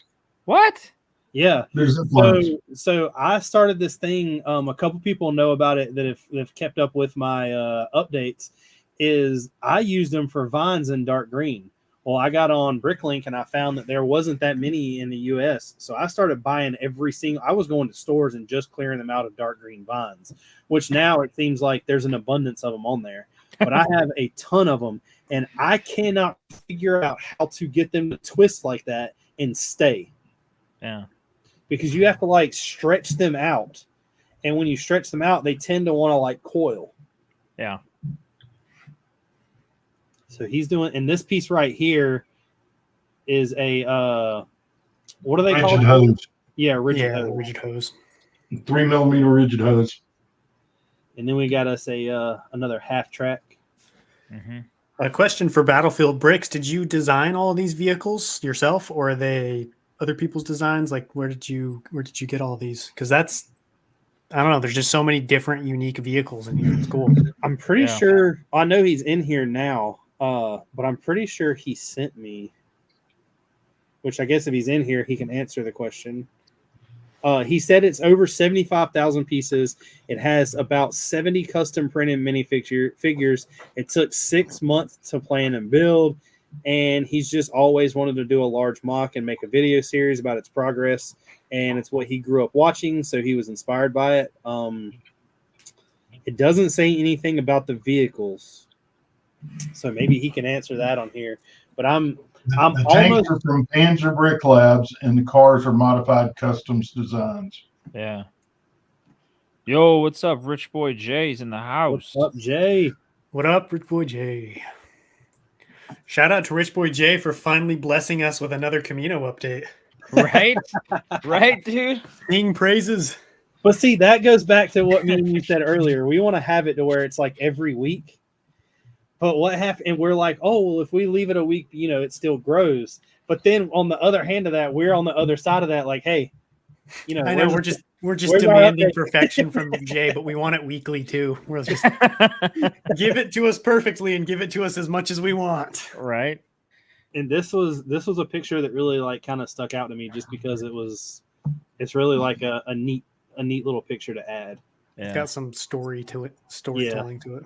I have a feeling this guy likes to do photography as a hobby as well. Oh, yeah, I like how he's been playing with like the depth of field to kind of Yeah. like guide what it is he wants you to focus on. Hey, next thing he needs to do is make a stop motion on this thing. Oh. Stop motion's a whole nother like. I know that's a whole nother beast of burden right there, man. Woo! But this is the last picture I have of this mock. If you would like to see more, he does have a YouTube channel. He does have an Instagram. Dude, he has a big YouTube channel. What do you want to hit this up with? Oh, a 10 for sure. That's 10.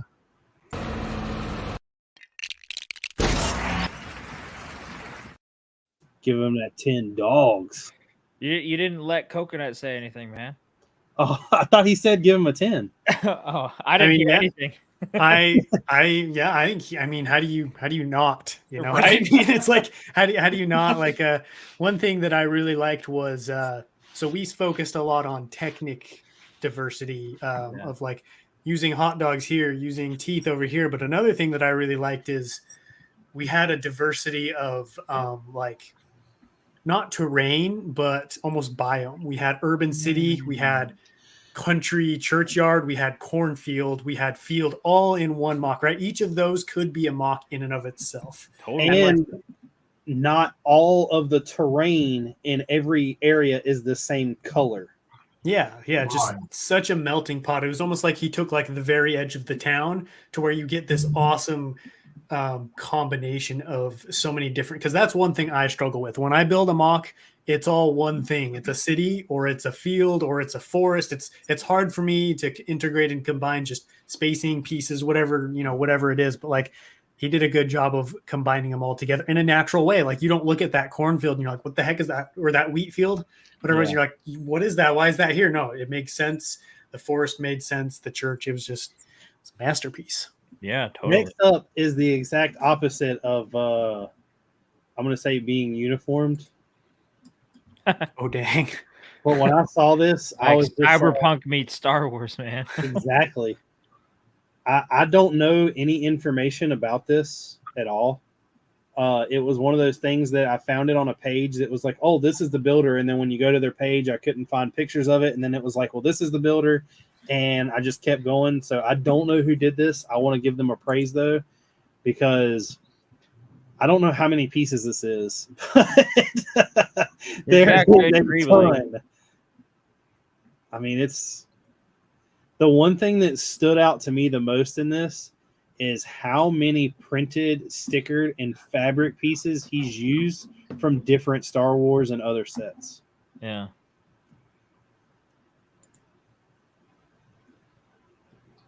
So, I mean, there's just like, it's just like random pieces that are stickered. Yeah. Like that's a piece of a car. Yeah. I mean, I'm pretty sure that's a piece of a car. Yeah. And it just works so well. It's so natural. I mean, all these like satellite dish poles. with It's this, crazy because you've got a city right here, but you see almost no brick and plate, right? That's a staple of a city is bricks, plates, and slopes, and you don't really see any of that. I mean, he's got the masonry bricks, but like I think it's so cool when people can construct entire buildings using random pieces. well, that's, I mean, just this little section right here, it has what, 3 bricks in it? Yeah. I mean, it's insane. Like, I mean, it's just, there's so much going on. For a second, I thought he was hanging. I was like, man, Season 2 of the book. That of got Boba dark. Fett. yeah, he finally Oh. put his. But like, even this right here, using like the jail cell gate is like a standing platform. As the thermal detonator as the door handle. But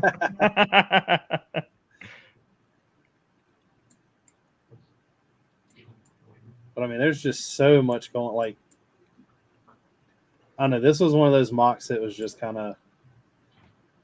I couldn't quit looking at it, Yeah. and it just stuck out so much. I It's will like say, those old I Spy books, you know, where you're like I Spy and it gives you the different things to find. It's like that, but it's just random stuff that just pops out to you like, oh, I didn't even notice that, or I can't believe he used that piece like that. yeah. Yes.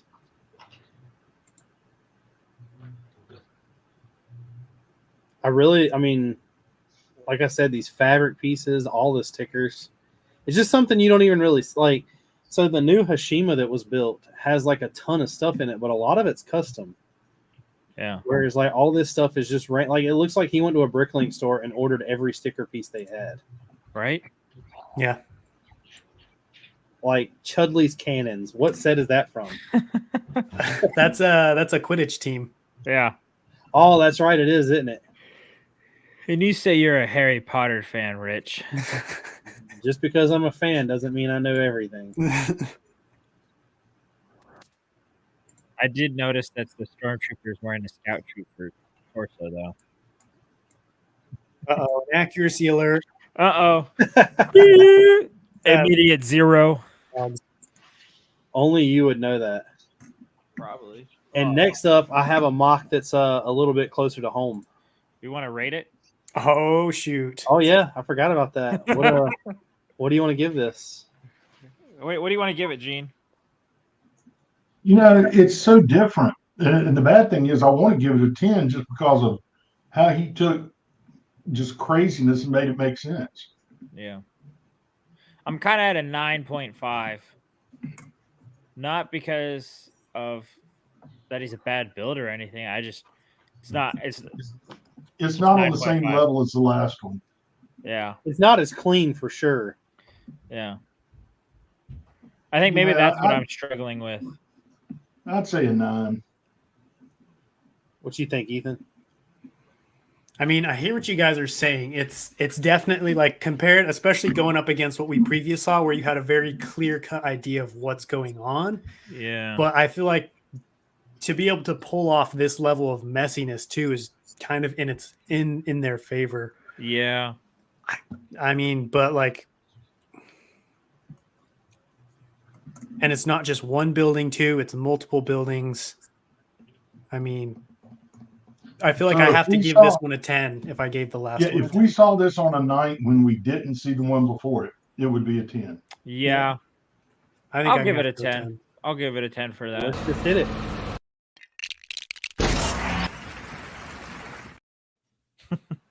And now that I already ruined it by going too far forward, I was sitting there and I was like, because last week was like the first real week we did this, and we had Bevan's Bricks on, and where he has his mock in his city, I didn't there wasn't an ability to really go pull a bunch of pictures like there was yours. Mhm. And I know that I've followed you for a while, but this was the first build that I actually kept up with as you were building it. Yeah. Well, this was this was the first breakout series that I had. Like I'd never had a mock series perform as well as this one did. I've had finales do well, but this was I don't know, a lot of people tuned into this series, and I feel like a lot of people, know Coruscant, because the weekly build series for Cato Nemoidia and Utapau would pull in 1 to 4,000 views, and it got to a point with Coruscant where I was pulling in 40 to 60,000 views. Wow. There's I a was gonna say, because there's I've been a- watching since like Utapau, and that's like what just drove me. Because like no one has successfully landed Utapau like you did with an actual shelf and everything. And Mhm. like I remember when that first came out, I was like, "Holy crap! Who is this person?" Yeah. Yep. What's really weird is people, like, to go back on what you said, people thrive on seeing that title or that whatever you want to call it, say 100% done or final episode. They will not watch anything but watch that final episode. Yeah. It's true. But I love the crashed, I mean, Yeah. the crashed gunship, where I know that this is a bad picture of it because like the other half is missing. But like even like the break into the wall where it leads into the cracked ground, the mess Yeah, up that looks good. is all that the stuff. cracked ground.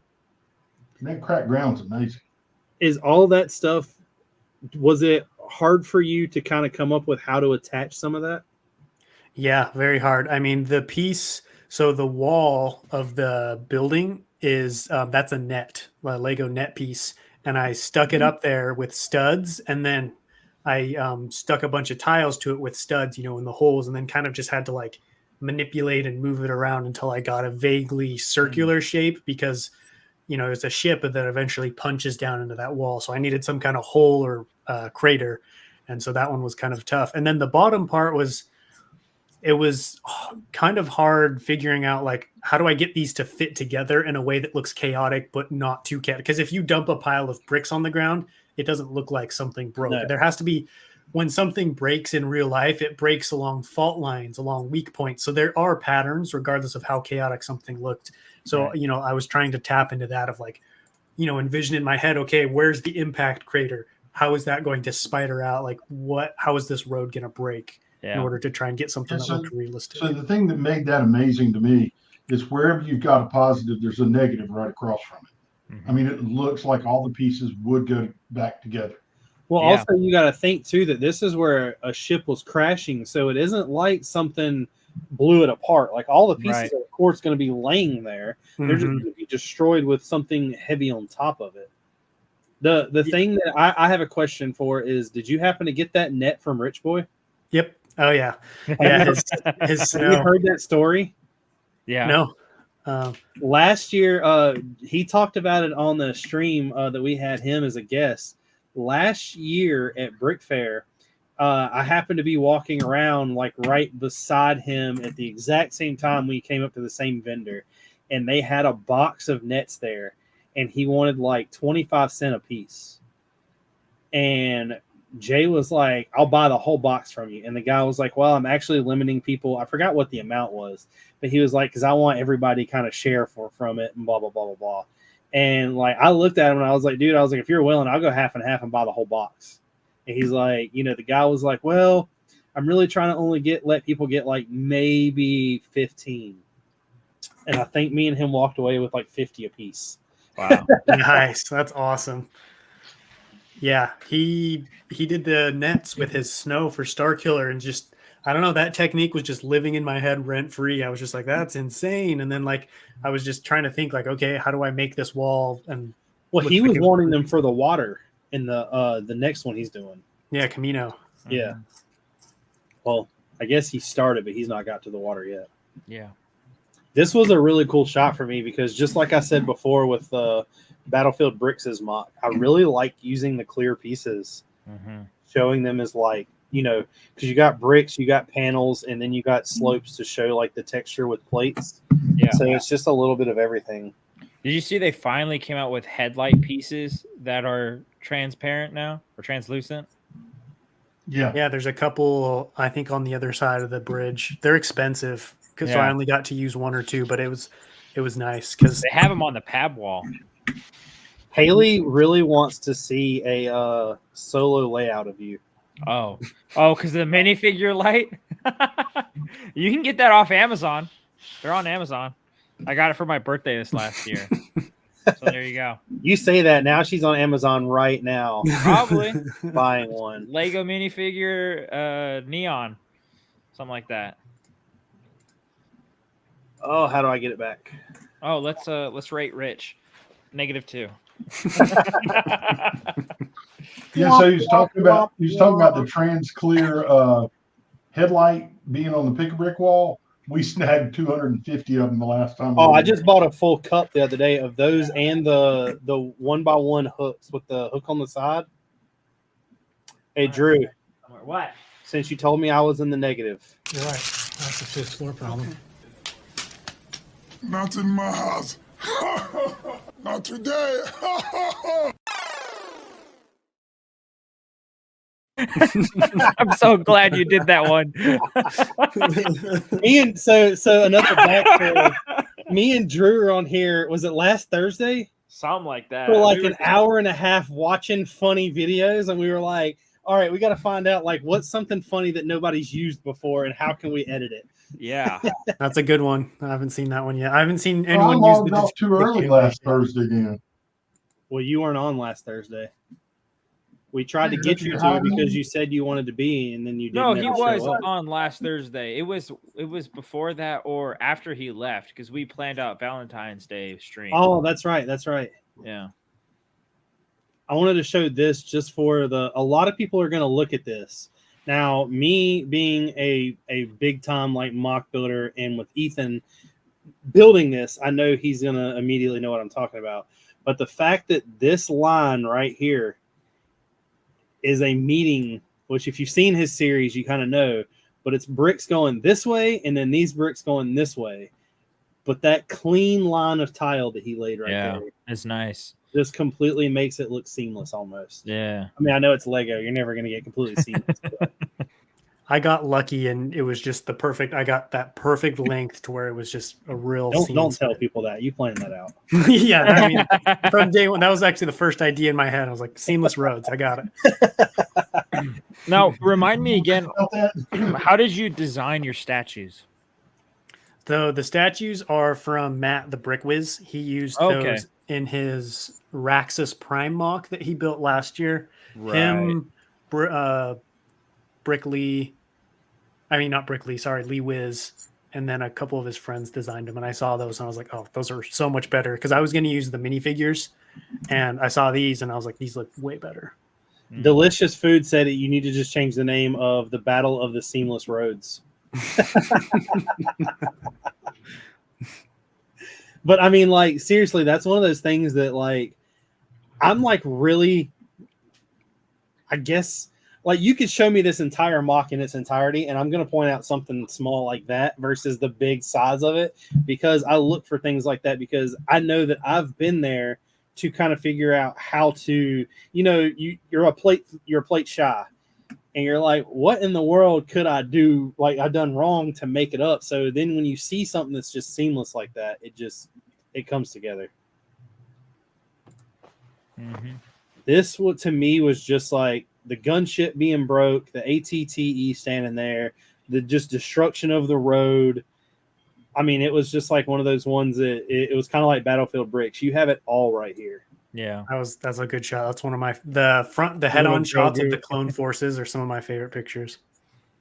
You know, that's another thing is I've always enjoyed your thumbnails that like you've like never done anything like meta. It's always about what it is and it's a clean shot, you know, because like everyone does, like including me, does the whole slash thing because it's like that's what's trending, but you've been able to stay trendy without doing that, and that's something that should be what's the word, like acknowledged, like applauded. There we go. Thank you. One of the first, and I know this is kind of like off topic, but the first like smack in the faces I ever had was honestly from Shy and BFAB at the exact same time. I was in like a slump where it was just like every one of my videos weren't getting like very many views, which I'm not that big, but they were very low. And I felt like for the quality of my content, they should have been higher.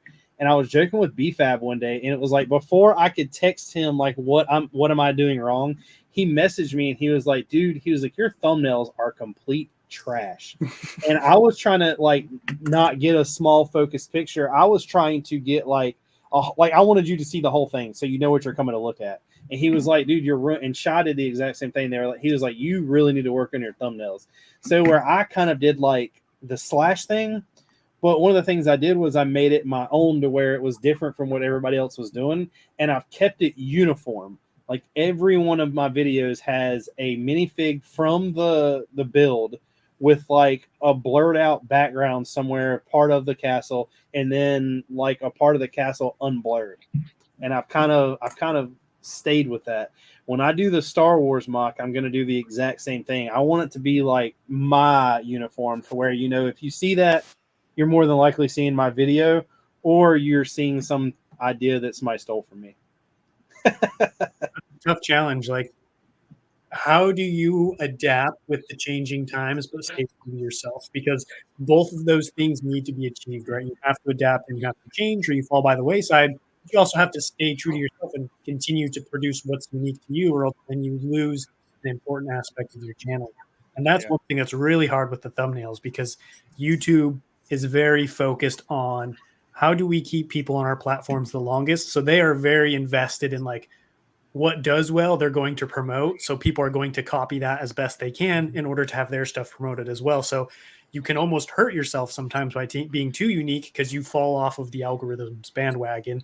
And so you want to stay on that. You want to stay true to that. But then at the same time, you don't want your thumbnail. You want to be able to go into your YouTube channel and be like, oh, I know who this is, instead of like, this could be one of 4 people. Because the other weird thing about it too, though, is exactly with what you're saying. But my side of it is it kind of goes, I guess, against what Drew's doing in a way. But I hate the people that'll have a yellow background. It'll show like an orc with a slash and like an arrow showing a knight. And it's like, come check out my castle. And it's like, well, you did nothing whatsoever to represent your castle. You just took 2 random pictures and threw them up there. Like, you had no idea. From my point of view, looking at that thumbnail, you took an orc and turned it into a knight. And like then that, you look at the view count and it's 750,000 views. Oh yeah. Exactly. Good versus evil. Good versus evil. That's the classic. I think I've seen that one the most, or maybe clones and droids. But good versus evil is like, I'm like, how many times can we make that video? Right. Maybe that should be the next one. I should throw a skeleton on one side and a black falcon on the other. My one thing for choosing this picture was not only was because of a really cool scene, but I told you wouldn't be like straight interviewed, but I got a question. Why? Because it's iconic, man. Yeah, that was really it. Like, it was like a little joke, like take your dad to work day, because like, or take your son. Sorry, not take your dad. I mean, it could be either way, right? Who knows? Who knows who's on duty at that time? Could have been Grogu, but like, it was just one of those things. I was like, oh yeah, like I'll throw him in there with like, because I'm not a huge Grogu fan, but like I figured people would get a kick out of that. Yeah. For some reason he is real. Like right now, he is the face of Star Wars. Yeah. And I don't get, like, I get it, but at the same time, like, I don't get it. It's just slim pickings right now. There isn't much. And this, which of course is like the other side of the not being the clones. I'm glad you put this scene in, because that scene of Fordo on the bridge of Coruscant in the 2003 movie was like iconic for me as a kid, and something that like I'm glad you did that. So thank you. That was the number 1 most requested Easter egg. Yeah. So I don't think that I've heard you mention it before, but I know by looking at this, obviously, all of your weapons are Clone Army, are they not? Yeah. I think, yeah, the brick arms, like blasters and stuff. Yeah.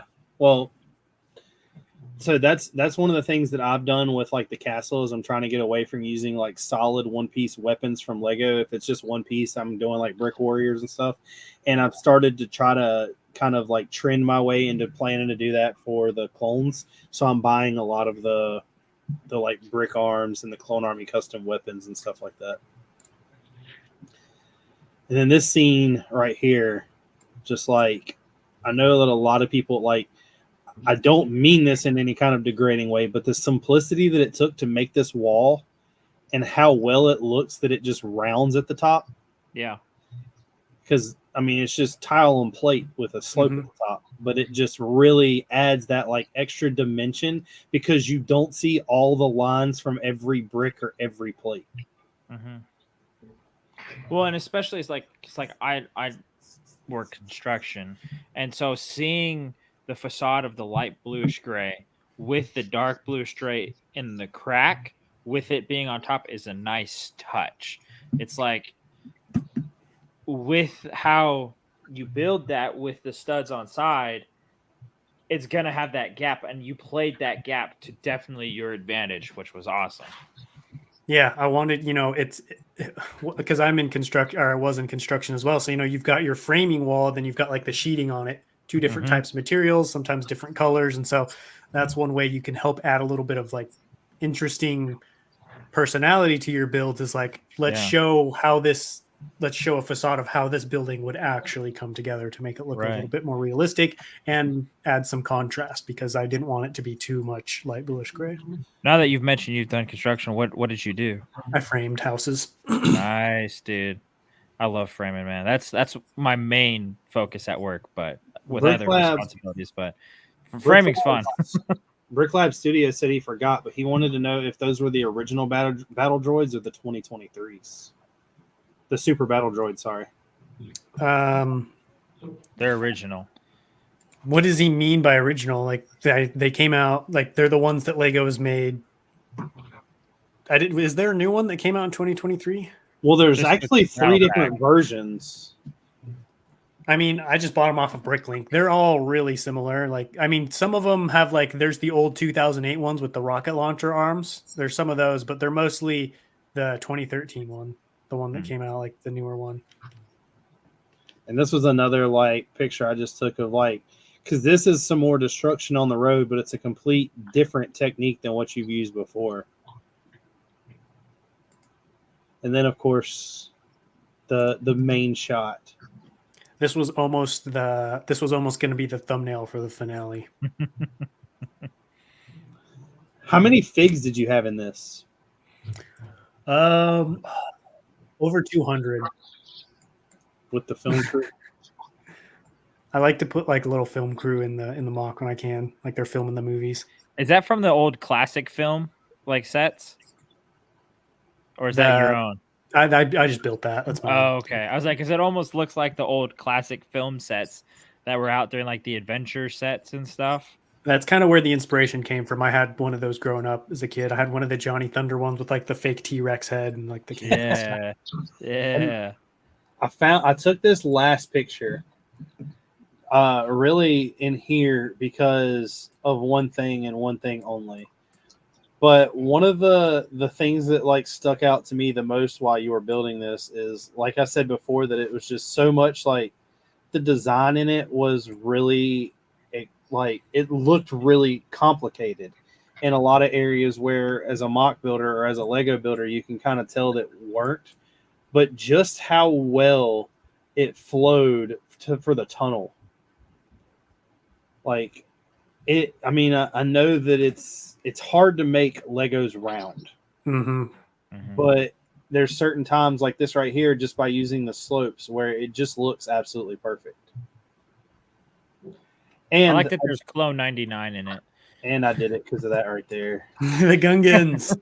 Gotta have Gungans.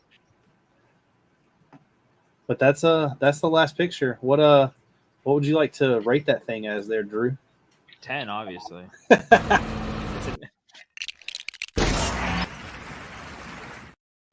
Man, am I the only one getting a 0 tonight? You're a 0, bro. Interesting, like kind of like thinking about my own build. Yeah, we got to have a meeting after the show tonight because we got to figure out how we're going to do an 11 because we're getting too many 10s now. I know, right? Well, okay, now we'll just present Drew's, and when we present Drew's, we'll all give them like 5s to balance. So what happened last time? So Dude, last time, Ethan, last time we did this, like the first time, I found like the perfect castle mock, and I was like, I'm waiting to show this last because I know it's just gonna like blow everything out of the water. Within like 5 minutes of us displaying it, or me showing it, we realized that it wasn't real Lego and it was like digital. And Here we go, not the digital render. Here we go. But you know, I've been inspired by little mocks. I don't know if that's just because like I used to do the big scale mocks, and I maybe just because of the space I'm in, I can't do that big of ones right now. I mean, I can start doing it now, but before I was just like, I'm just focusing on more smaller stuff and seeing the amounts of detail you can put into small, like with this castle build. I think the majority of these are all medieval castle kind of thing. Like the way that he has the minifigures on the stone set up at top, there's like black handcuffs, the way that the stained glasses and how simple that is just by adding rubber bands. The fires on the side are the leaf pieces and not actual flame pieces. I like the way that the star is sitting underneath the throne, and how like it doesn't look too out of pocket per se. The Or, like- minifigures holding up the pillars are the best thing about this. I so know, cool. right? Well, and then like he used bionicle pieces to like for the what's it called? Drapes around, and then like had it so like it's tied and it's not going to be perfectly perfect all the time, and it just I was very pleased by this. You just picked it because it The had Technic panels. Yeah, the Technic curved panels back there. Yeah. That's cool. You I just used picked to it because it had hot dogs in it. Really, it does. Where Look at the chandelier. the Oh yeah, it Yeah. does have black hot dogs, and I think on his throne too. That's what I'm talking about. So it's a 10 for me. I'm gonna What do say you got? this is like a, I don't know. I really like everything that you described, but I can't quit looking at the minifigure holding up the pillar. You're definitely gonna put that in your castle, aren't you? Now. I mean, I wish I would have thought of it beforehand because now I don't have an area to. You can still add it into your town. See, I need something to go out front, but Yeah, it just there you wouldn't. go. It wouldn't make sense unless I did it. Dude, add it to the front of your bridge steps. That's what I'm saying. I would have to add it to the front and put like maybe like do one round by one brick up. Yeah. I mean, then do like a saucer with fire in it, like they're holding a Oh, that would look good. I forgot what they're called. But y'all know what I'm talking about. Yeah. What do you think, Gene? So we see ingots used a lot in these castle things. One thing that just caught my eye is on that second step up, you see half of an ingot. So you had Yeah. to build that first step so it would bypass the other half of the ingot. Mm-hmm. Oh, yeah. That's really cool. I'm going to give this one at least an 8. Heck yeah. There's a lot of detail crammed into a small space. Yeah. What you think, Ethan? What I really like about this is the amount of techniques and the amount of unique building going on in such a small space. I have people comment on my channel like, oh, I wish I could build like you do. I wish I could do this. I just don't have any money. I don't have a lot of pieces. And it's like, this is a perfect example of you can have so much fun and do so many cool things with how many pieces would you say that is? Like 300 maybe? Yeah. Yeah. 400 or less. that's like 1, maybe 2 Bricklink orders, right? And so like Yeah. you can do so many cool things, and you should honestly hone your craft, hone your skill with these small mocks before you go to the big ones. I know the big ones look fun and they look exciting, but you're not going to have very much fun if you don't first take the time to do stuff like this, because this is the size and the kind of stuff I was starting on. So like this is just a perfect example of how much fun you can have with Lego in an 8x8 space with like 300 parts. I'd give this one like probably like a 9, 8.5, 9. Heck yeah. Hot You dogs. bring up the piece count, and I'm looking at it kind of getting a gut feel. I bet it's under 200. Good. I don't know. Let's hit it with that.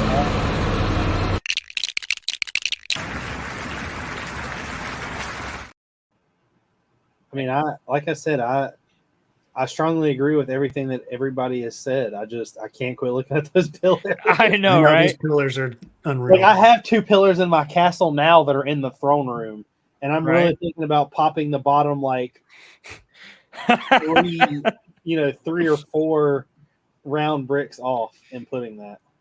Then we have this one. Definitely feeling the castle Ooh. medieval vibes kind of feeling. Just So Drew has an addiction of building or of bringing MOCs to the table that are like built all in one. I forgot what the name Right. of it was, but like vignette. Oh, a vignette. Yeah. no. I meant like built with like it's not built on a plate. It looks like it. Oh, freeform. Yeah, freeform. Oh, freeform. Yeah. That's Dude, it. but I just love that like they took like the new not new but like bracket pieces that sit like this, like that you can make like a everything's backwards, like a tube, but it's like that, you know. I don't know how to explain it, but over where the shelf, not where the big bookshelf is, but the left side, and then put like bucket handles in there, so it's like a whole drawer system. Oh, like, you yeah. know, like a filing card system. Do you have the ability to? I do not have the ability. One by two panels with end plates. Yep. Oh no. There we go. Surprise. Surprise. Surprise. It's a cool use for those. Right? And then there was something else that caught it.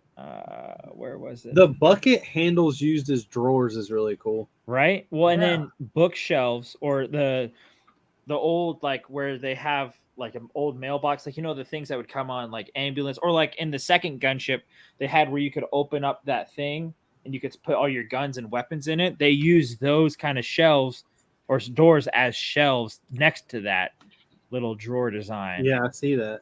But then the door, I love how great that is, because those doors back then were always different ways, and like I the love that wood the door is curved. brick built. Yeah. No, I think that's great. I really wanted to brick build all of my doors, but it just wasn't like there was no point in it. Right. Well, I'm a sucker for this build because like I love Skyrim, and this is something you would totally run into in Skyrim for You would sure. go in there and loot every single one of those. Oh, I would open all those read drawers. every book just to make sure I got all the powers. What's really cool Drew, about check out the table. It's made out of the triangular sign piece. Yeah, it looks Oh, yeah. great. well the chair is also using the wands. Yep. The wands are a power tonight. People are loving the wands. Only if there was a Right. hot dog in this set. I personally give this one a strong 9 or 9.5, but that's me personally.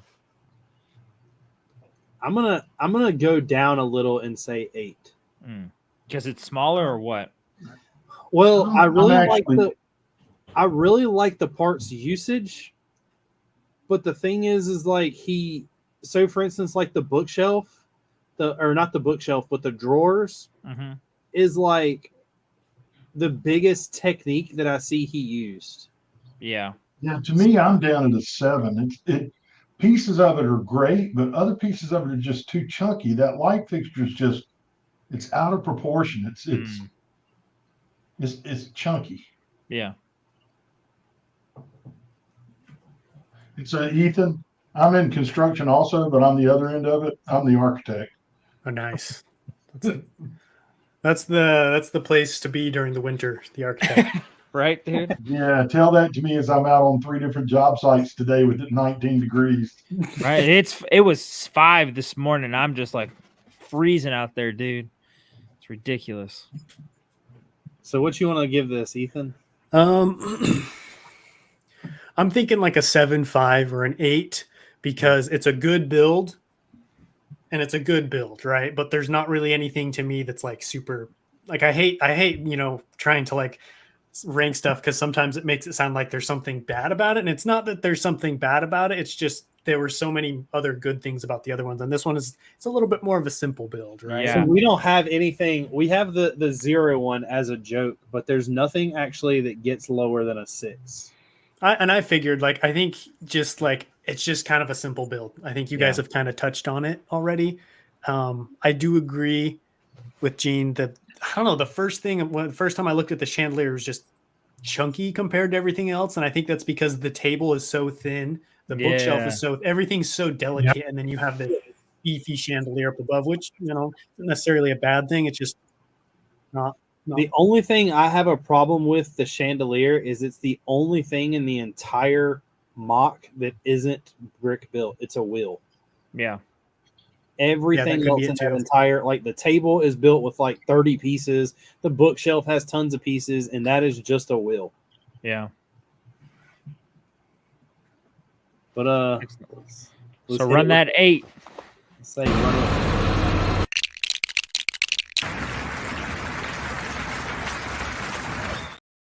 Heck yeah. It is 10, so I do got to bounce now. But Oh yeah. you guys having me on, Drew. Yeah. Keith, it was great to meet you guys. I mean, this was kind of the first time sitting and talking, so I appreciate you guys having me on. This was a blast. I like what you guys are doing over here. I think I like a stream that has segments because Yeah. it helps flow, it helps with just movement and entertainment. So I like what you guys are doing here, and I appreciate you guys having me on. Thanks, man. Thanks for joining. Oh, Love thanks for having you. coming. Thanks. Great, I'll Great to having talk you. to you. Great to meet you. Yeah, I'll be great to meet talking you guys too. soon. We'll catch you later. All right, see you everyone. Take Yeah. it easy. See you. But let's head on to the next one. This one, 10 I out of 10. really, 10 out of 10. really. Right off the bat, 10 out of 10. Why? There's only one complaint I have about this whole entire set, It's and the it's not roof. really. It's not really. No, it's not the roof at all. Really? Is this built in studio, because I don't think that those poles would fish. support the height of, the weight of that house. Yeah. I mean, there is a lot of poles, but no, I agree. If the fish that are colored white, I don't think are actually real. But Where do you see it? Oh, that are hanging. yeah. They're hanging with hot dogs, aren't they? No, they're hanging with the handlebars. Oh yeah. I think it is done in studio because you get weird light effects on it. But I like all the seaweed that's hanging off of everything on the pillars. Like I You said, notice it that? looks amazing. My only thing is I don't think that those legs would be able, even though they're Technic, I don't think it would be able to support that. I think it could, because like I don't think there's that much weight on it, and they're evenly spaced. They have a good base and a good they're like good top and good bottom that I think you could set it on top and be comfortable with it. Maybe, but you're like one bump away from that thing just smacking. Oh, down. totally. Totally. I didn't say bumps, but I did say set, you know. Yeah. But So, Richard, Everybody could those, step back, get away. right. so could those be pearl-like gray fish that the lighting's making them look weird? It could be. They just look very. I guess so, because if you look at the one at the bottom right there, it definitely looks more silver gray now. Well, everything, the house is dark bluish gray, right? Yeah. The only thing that I will say that makes it not look real is the cleanliness of everything. Like, yeah, it it's looks definitely too a studio. Oh, oops. It's definitely studio for sure, though. But But it looks great. I really like it. Just because it might be studio, I'm going to give it a 9. Yeah.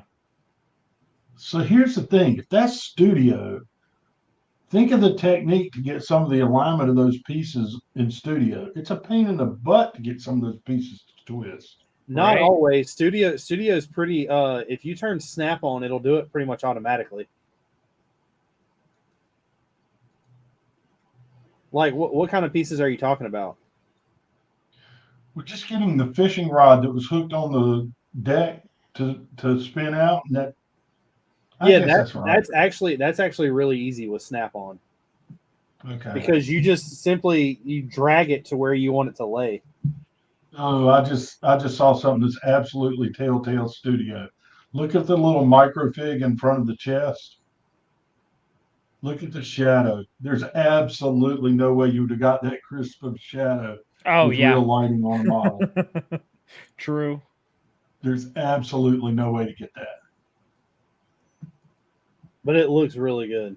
This looks like something you'd see on Bricklink's set, like that they That or released. Lego ideas, like this has been submitted multiple times. Oh yeah. Well, it'd go great with the fishing wharf or whatever that thing was called. All right, you ready for So the is next that- one? Oh, sorry, we have to rate this, I guess. Question: Is I'm that gonna dark give blue this one a gray? 9. What, Is that Gene? dark blue gray or is that sand blue walls? I don't because know. look at the It almost looks like sand blue. But it looks I think dark it's blue sand straight blue. up close. Yeah. I thought it was too until I saw the minifig next to it. I'm gonna say give this a 9. Yeah, it's an Yeah, I'll excellent give it a- digital model. I'd give it a 9.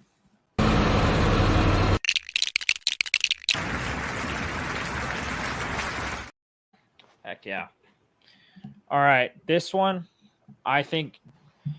So before I say this, this might be a lower quality build because it's meant to be a play set that has been turned into a mock. Because I'm guessing I didn't do too much research, but it almost looked like this was like in a log. They're like, okay, this is the set you have to build. What can you make with it?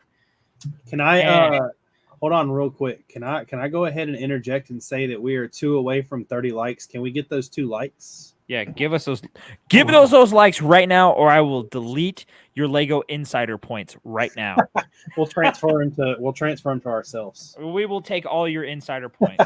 That's like a Mr. Beast threat right there. But you But, said this looks like something that was built off of a lug idea. Yeah, like they had to build a set off of like, so this is like a doll, like it opens up, so it's very not cheesy, but simple technique of a house. But I love that this guy went above and beyond and added, these are all statue for a statue maker or like a stone marble creator. And so I think does that hairpiece, is that like real? That's with is that the one that came with the really big lady last CMF series? I think so. I would like really the like to have whole a couple of those. bird and like the stone, the like cross that you'd put on a grave, the knight's helmet, the bird bath, the different the stone, and then like he has his whole workshop like with all the different. That is really cool, right? Oh, wow. Look at where he's carving the one statue. That is so cool. Exactly. And like obviously like it has his cat and his fireplace with the logs underneath. Like, so this is definitely like a log build that's like, okay, here's the set. Try to see what you can do with it, That's really cool. And then he did like a pearl gray, like where her legs aren't finished yet. It's got the big like angel kind of thing, Yeah. Or you can get like right next to the other tombstone is a light bluish or dark bluish gray with a white marble kind of look. Here's a close up, like I really like that picture right the there. star and the lady, and then the knight, the old Viking knight kind of thing. That one I just love it. I don't think I've never seen that big fig arm in white. Yeah, right, and I think this is through studio though. Yeah, because also the I don't know how to call it other than like the devil horns up top. They're like steers or styres. Yeah, they only come in one color, and it's not white or light bluish gray. But yeah, I just love how this thing came out. But I really like that right there. So what? Okay, that's a helmet hanging. I was going to ask what it was hanging on the wall outside. Oh yeah, that's a helmet. Yeah. But then there's like the pearl gray legs that haven't been finished yet that look great, or could be finished that they're like kneeling or something. Yeah. But then this is like it all closed up. I think that's the creator's name at the bottom left. It says TC on the stone that they have. Like that's TC is the guy that designed the Haunted Mansion. He did Haunted Mansion. He did. That piece came with the Haunted Mansion is a tombstone. He did Titanic. He did several of them. Oh, gotcha. Okay. Oh, so then those are all tombstones that have been hanging there, that are all stacked together. Because there's that one, the dark bluish gray, a tannish color one, and then the marble one. Yeah. But yeah, that's my last one. I really like that. Like I said, it looks really good. The only thing I wish that I mean, the cool thing about Studio is you get to see what colors you wish Lego would do. But the thing that's confusing me, I almost wonder if he painted these, because look at the chimney. That one piece is not clicked down all the way. Oh yeah. You know what I mean? On a side note, Richard, we nailed it.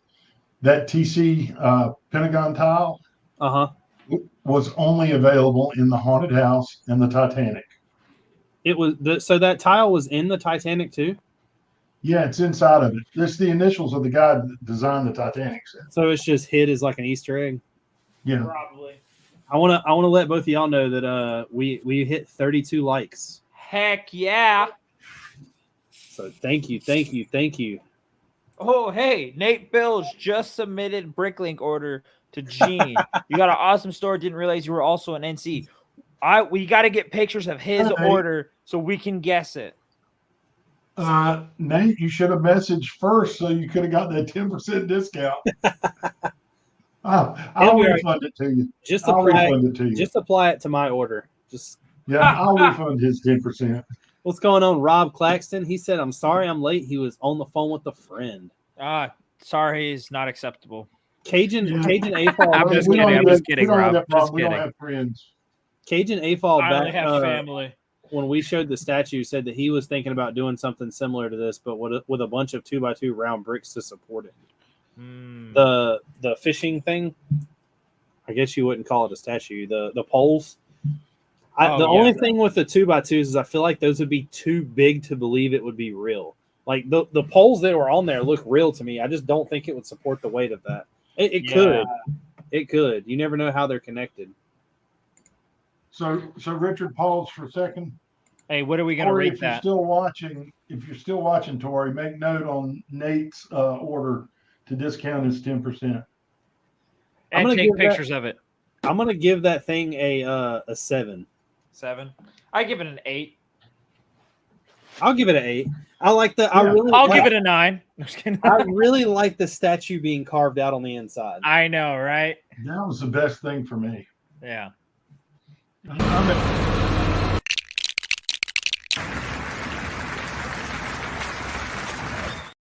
Hey, you want to know something, Gene off. Rich?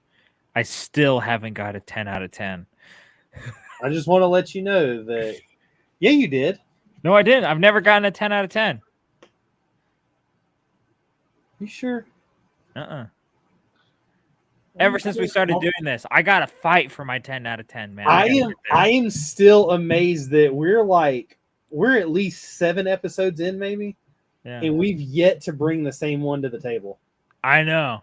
Well, I really this is like like our the fact that Battlefield Bricks reached out.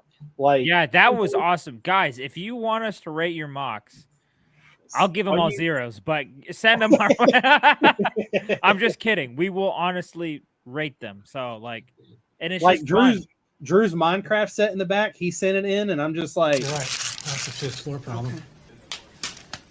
Not in my house. Not today. no Zero dogs, out of fam. zero. No dogs. No dogs. Trevor said that we should make an 11 and just make it a foot long. Foot long hot dog. Right? The thing that sucks about that is though is like if we hit an 11, then we're gonna eventually have to go to 12, Yeah. and then we're just on. It goes to 11. That's for a really like for Battlefield Bricks, we should make a clip that's like it goes to 11 though. Have you ever seen God, what was the movie where he says turn the volume to 11? That's what I'm Spinal talking Tap. about. That's Spinal Tap. Yeah. Spinal Tap. It Turn goes to 11. Yeah. Why not just Most make the people's dials amps bigger? only go to 10. But ours these ones go go to to 11. See, here we go again. Look at this. Look at this. Well, Beard Bricks, I'm telling you, I'm gonna have to drive to Atlanta. I'm gonna have to do it. Oh, Hey man, we love a good planner, Rob. That's what I'm talking about. Valentine's Day planning ahead. That's a man right there. Chivalry is not dead, folks. It's not dead. It's just Hey, forgotten. give Rob a 10 out of 10 right now. Just for planning it out. Yeah, that's he cares about his partner. That's a 10 out of 10. But he's a week behind. We planned Valentine's last week. That's why we get an 11.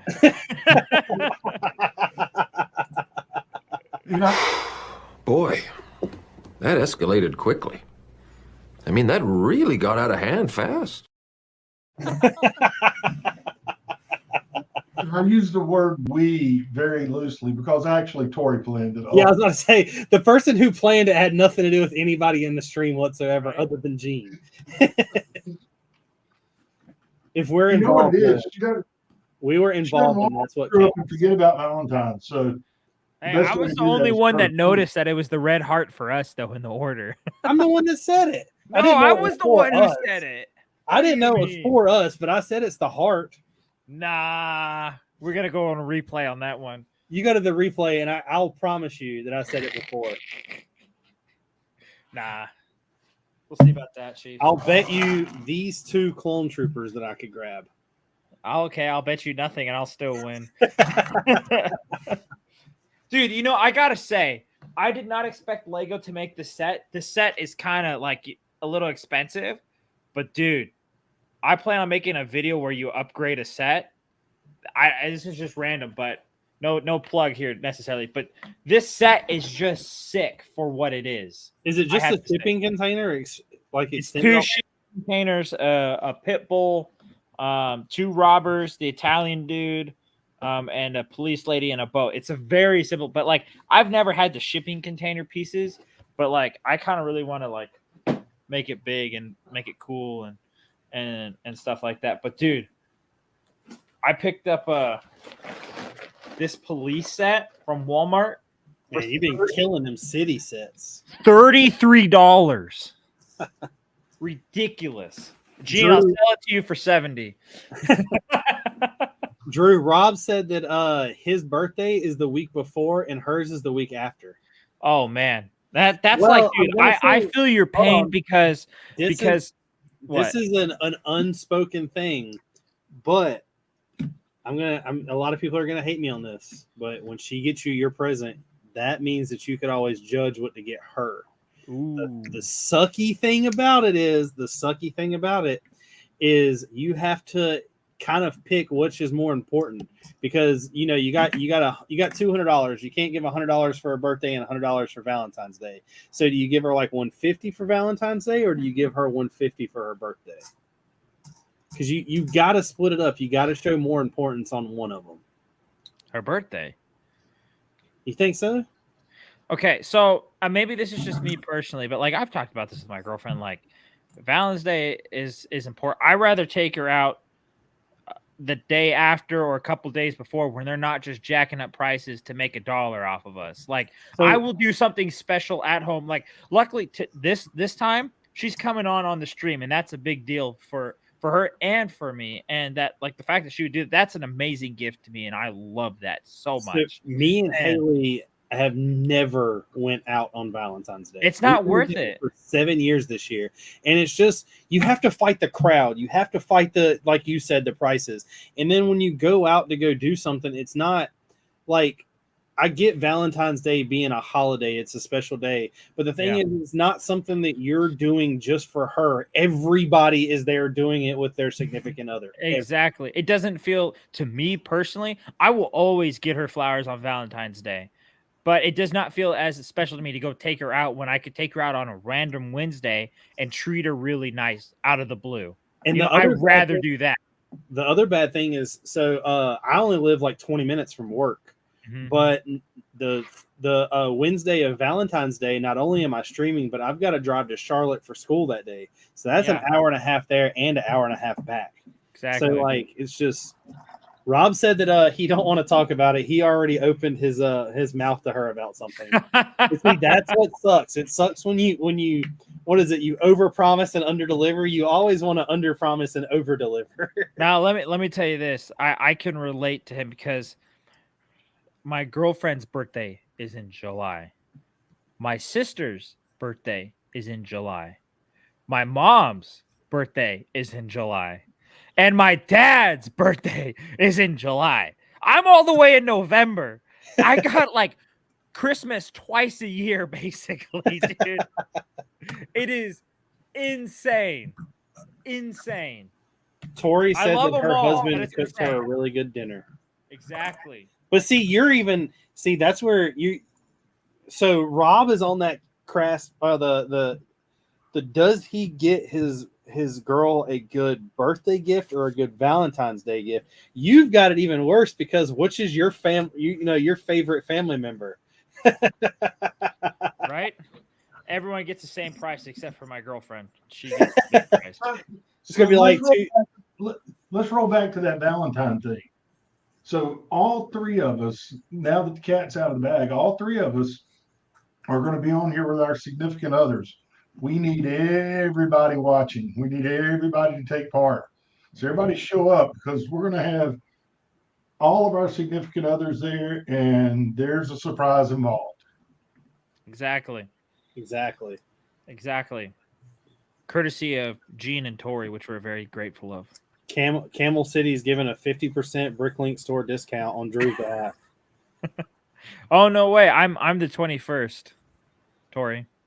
Trevor said that his wife Alana, him, have their birthday, Christmas, her birthday, and Valentine's, and their anniversary all between November and March. That sounds like some bad planning. Mm-hmm. Or good planning. Maybe they want to get it all out of the way all at one time. I was going to say, so me and Haley's anniversary is October. My birthday is 2 days after Christmas. Her birthday is in June. So everything is kind of like spread out. Yeah, except for the middle of the year till November. But also you've got that's kind of bad too, because like instead of buying 10 gifts at once, you got to buy one gift every month for 10 months. Right? Right? Rob said that it's not even his girlfriend yet. He hasn't asked. That's what Valentine's Day is for. Bring her on stream and you can ask her live. Heck yeah, we'll give you a link. Don't do that. She might She would say not no, but yeah, she might really not like that. give them 0 hot dogs for that one. Yeah. She'd tell her friends, be like, this guy that I really liked had 4 nerds to get me on.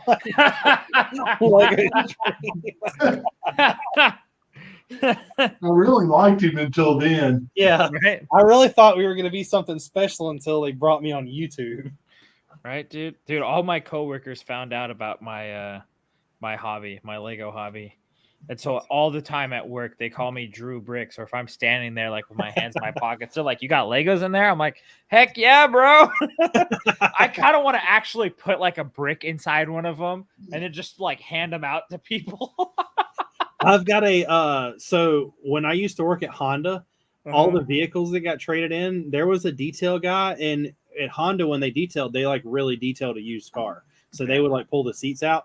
He would all the time bring me like handfuls of Lego pieces that he would find like in cars. I've got Some kid is still looking for that piece to this day. He's like, I need that 1x1 slope. Mom, what you do with my Lego? Dude, Trevor, you were right. Pockets full of dogs. Trevor said he'll join if we need a 4th for Valentine's Day. Right. I did not invite, not to my knowledge. No, I think our special guests are the girls. Yeah, I was gonna say, I don't think we included anybody. Next week, honestly, like, I mean, we've had some great guests so far. I know that we're only on week 2, but we've had some great guests. But next week's going to be one of my favorites. Next week's going to be a big week. That's gonna be my favorite. I'm stoked for this one. I just want to be like, so I'm not even going to mention anything on stream. I'll tell you later tonight. We only got 8 minutes. I can keep it a secret for 8 minutes. Can you though? I mean, I can. Way to escalate it too quickly. I'm just honored that you like having me on that much. Boy, that escalated quickly. I mean, that really got out of hand fast. Do what? Whatever you said didn't come through. Oh, I just said I really love that one so much. Dude. That really escalated. My favorite thing about the scene in that movie is he's so calm. I know, right? But yeah, I killed a man.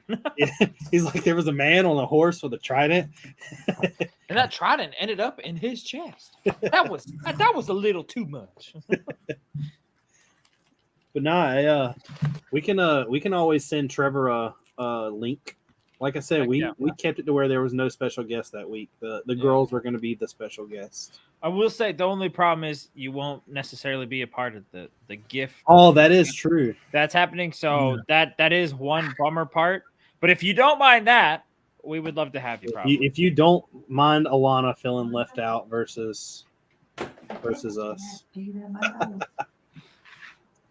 So I'm being admonished for not checking my text during the stream. Ask he had my dog. Why are you texting on the job? Ooh. I'm not working. This is fringe. That escalated very quickly again. You got time to lean. You got time to clean. No. Oh. Hey, there's this Bearded Brick show that's coming on. Rob wants to know how the weather in the Tar Heel State is. Well, this morning when I went to go start my car, it was 12 degrees outside. So it's not raining anymore, and it's not started snowing yet, which is It snowed out here, then turned into straight ice. they've been like the past 2 days. I know for a fact. I know we've at least had a 2-hour delay because of rain on schools, and I'm like, since when do kids get 2 hours delay out because of rain?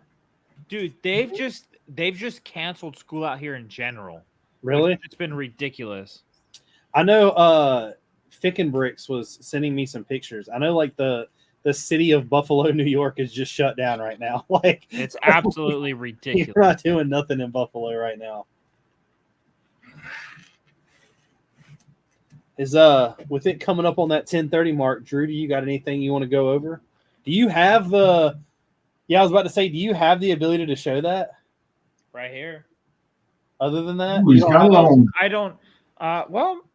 No, I can't show anything branded because I don't have it downloaded into. Because maybe let's see here. I was about to say, yeah. I can go to Instagram and show it. Yeah, let's do that. Let's see those in a folder on my hand. Or you know what? City place to work. 3. Let's just pull up his website. That's what I'm doing. I just got it here. Do you already have it? No. If you've already got it. Yeah, I got it right here. Share screen. Trevor said he's been all up and down the East Coast since Monday. Atlanta, Boston, and Baltimore, and it's all teens up and down. Yeah. I want to. Drew has introduced me to a man that is doing some amazing things in the art world. Right. So these are all t-shirt. So these ones are on the front. These ones all right here, except for that one. These ones are all on the front. These are the backside of the t-shirt. So this one was made specifically for Rich. Yeah, I was like, he was like, if I could do anything for you, what would it want to be? And I was like, dude, if you could make me just like a Mace Windu that was just completely badass, I was like, look how awesome, dude! It looks so great on the light gray, dude. And then you get the little lightsaber on front. That might be the next shirt that I buy that's not black. I know, right? This thing is absolutely legendary. But you know what I think is going to look better than that? What? You know the next one he's coming out with, right? Yes. That on gray? Dude, it's going to look great. I mean, dude, even this clone trooper, the Wolfpack trooper with the... I like this in the middle of the... Even though I like it on the left pocket, I like this in the middle too. He did a great job on those. I think next I was joking with him. I want a tiger shark. Yeah, dude, I really want that too. I want some of the moonless. Dude, this hoodie right here, I love this. With the printing on the front and the back. I think that one looks really nice. I need to buy me a hoodie. I realized the other day that I only have like 2. You should fix that. I should. I've already told him I ordered the gunship. The gunship shirt. Oh yeah. And then I got the Mace Windu one coming, which I haven't got the gunship one yet. That I don't think there's a package upstairs. Dude, I love this one. This one looks nice. There you go. That looks pretty good. Yeah. Yeah, he's got some cool shirts. Well, and they're all hand drawn too, which is awesome. And then if you really want something to drink from, he does all these too. Nate gave it away. He said, still hoping from that 187th Commander. Right? Nate, just be patient. Just hold on, Nate. Hold tight, buddy. Hold on. Time out. Rob just said that in Alberta, Canada, it got to negative 55 degrees. Yeah, it's been crazy, dude. What is that? Negative 55 degrees? Yeah, is that just like that's like instant death? You just like you don't go to work that day. Which for no, Canada, you can. I guess the thing is, Canada, that's like normal. Being 20 degrees here. Yeah. Rob said that Georgia is in like the 20s and 30s at night until Saturday. It'll be 16. Yeah, Tori's mom is in Louisiana, northern Louisiana, actually. And it was 15 last night in Louisiana. I live on the Tennessee-Georgia border, and it was 6 degrees this morning. It was terrible. Y'all have got to up them temperatures. Yeah, I'm a it's short bad. guy. Like I normally wear shorts all year round. Oh, I thought you were like, I'm a short guy. I'm like, you go, King. For the past like week and a half, 2 weeks, I've had on pants. Yeah. Dude, I'm wearing like sweatpants with insulated overalls over them. And I'm like, this is nice. This is nice and warm. I don't get sweaty, dude. It's But nice. you work outside, don't you? No, we work indoors because we have like bays that we build in, which is nice. So we don't have rain delays. We don't have snow delays. I'm in a heated garage, so it's Yeah. like constantly like 75 in our garage. I wish I was in a heated garage, but Trevor said no, I'm the short guy. It's all right, short king. Well, Yeah, he's a short it's guy. 10:30. Anything else we? Hey, also use Drew Bricks with a Z when you go to check out. Yeah, at, if you Bricks go buy a Shop, shirt, you get use 10% off. Use that Drew Bricks code. Look, guys, I know that this is kind of like promoting and trying to get you to buy something, but if we can get him to sell enough t-shirts, we've already talked about it, there will be a Drew Dog shirt to come. But I don't want him not to benefit before we benefit. That's the other thing. Like, I got to tell everyone, I'm not making any money by him. Neither of us are. No one is making money except for Nate. We just really like Nate for who he is and the quality that he makes and getting him into this community. And he's also, not only is it, I'm going to say the quality there, but he pretty much had a couple ideas. And then Drew was like, why don't you do this? He done it. I said, man, I would really like a Mace window. He done it. Now we've had some other people like the 187th Commander. We've had some, we've been giving him ideas. If you have an idea, hit us up. We'll go to him. Yeah. Just don't give us 10 ideas and then not buy 10 shirts. Basically, all we're doing is trying to help promote sales so that we can make a t-shirt that you guys can get. That's our merch, which we still won't make any money from. No, we're just he's getting all the money. We basically told him straight up, if we get to the point where you can make us a shirt, give us one each or maybe two each for free. We'll call it a day. Unless you become a millionaire. If you become a millionaire, we'll talk differently. But all bets are off if you become But basically, like, it's no one's. I'm promoting this not to make money. I'm just promoting this because I think Nate is truly an amazing guy, real down to earth, quality artist kind of guy that deserves the attention that his artwork is creating. So if you believe the same way, go get a t-shirt. Go get a shirt. But use go get Drew 5. Bricks. Use Drew Bricks with the Z. Drew Bricks with a Z. And you'll get 10% off your order. But Gene, you got anything going on until next Wednesday? Well, we have got a lot of inventory happening because, like I said, we were incredibly busy over the weekend. So we're going to be busy adding more and more stock to the store. Don't forget to use the code flashing at the bottom. Get your 10% off. I am going to put a pause on the castle for a little while just because I've got some pieces coming in, and I think the video that I'm going to put out this week will be another clone video just to keep that rolling. I would like to see it where it kind of alternates just because I don't like putting out the castle video every week and there not being like a huge drastic change. But there is a bunch of castle pieces coming. I'll be building. I think I'm going to start my my Brick Mania reviews again. I've got a good 5 vehicles I've built, and I've got 3 tanks here that I can build right now. That I think I'm going to start doing them again just to put out some more content. I really like those guys' sets, but other than that, just the daily grind. I gotta make number 22 tonight for a short out of 365, but we're getting there. But I would like to thank everybody for coming out, watching. I hope that this is getting better and better. And remember, if you've got a mock that you want us to show, all you got to do is hit me up, hit Drew up, let us know what's going on. Hit Gene up, but Gene doesn't really pay attention to Instagram that much. So, but everybody take it easy. Peace. Have a good one.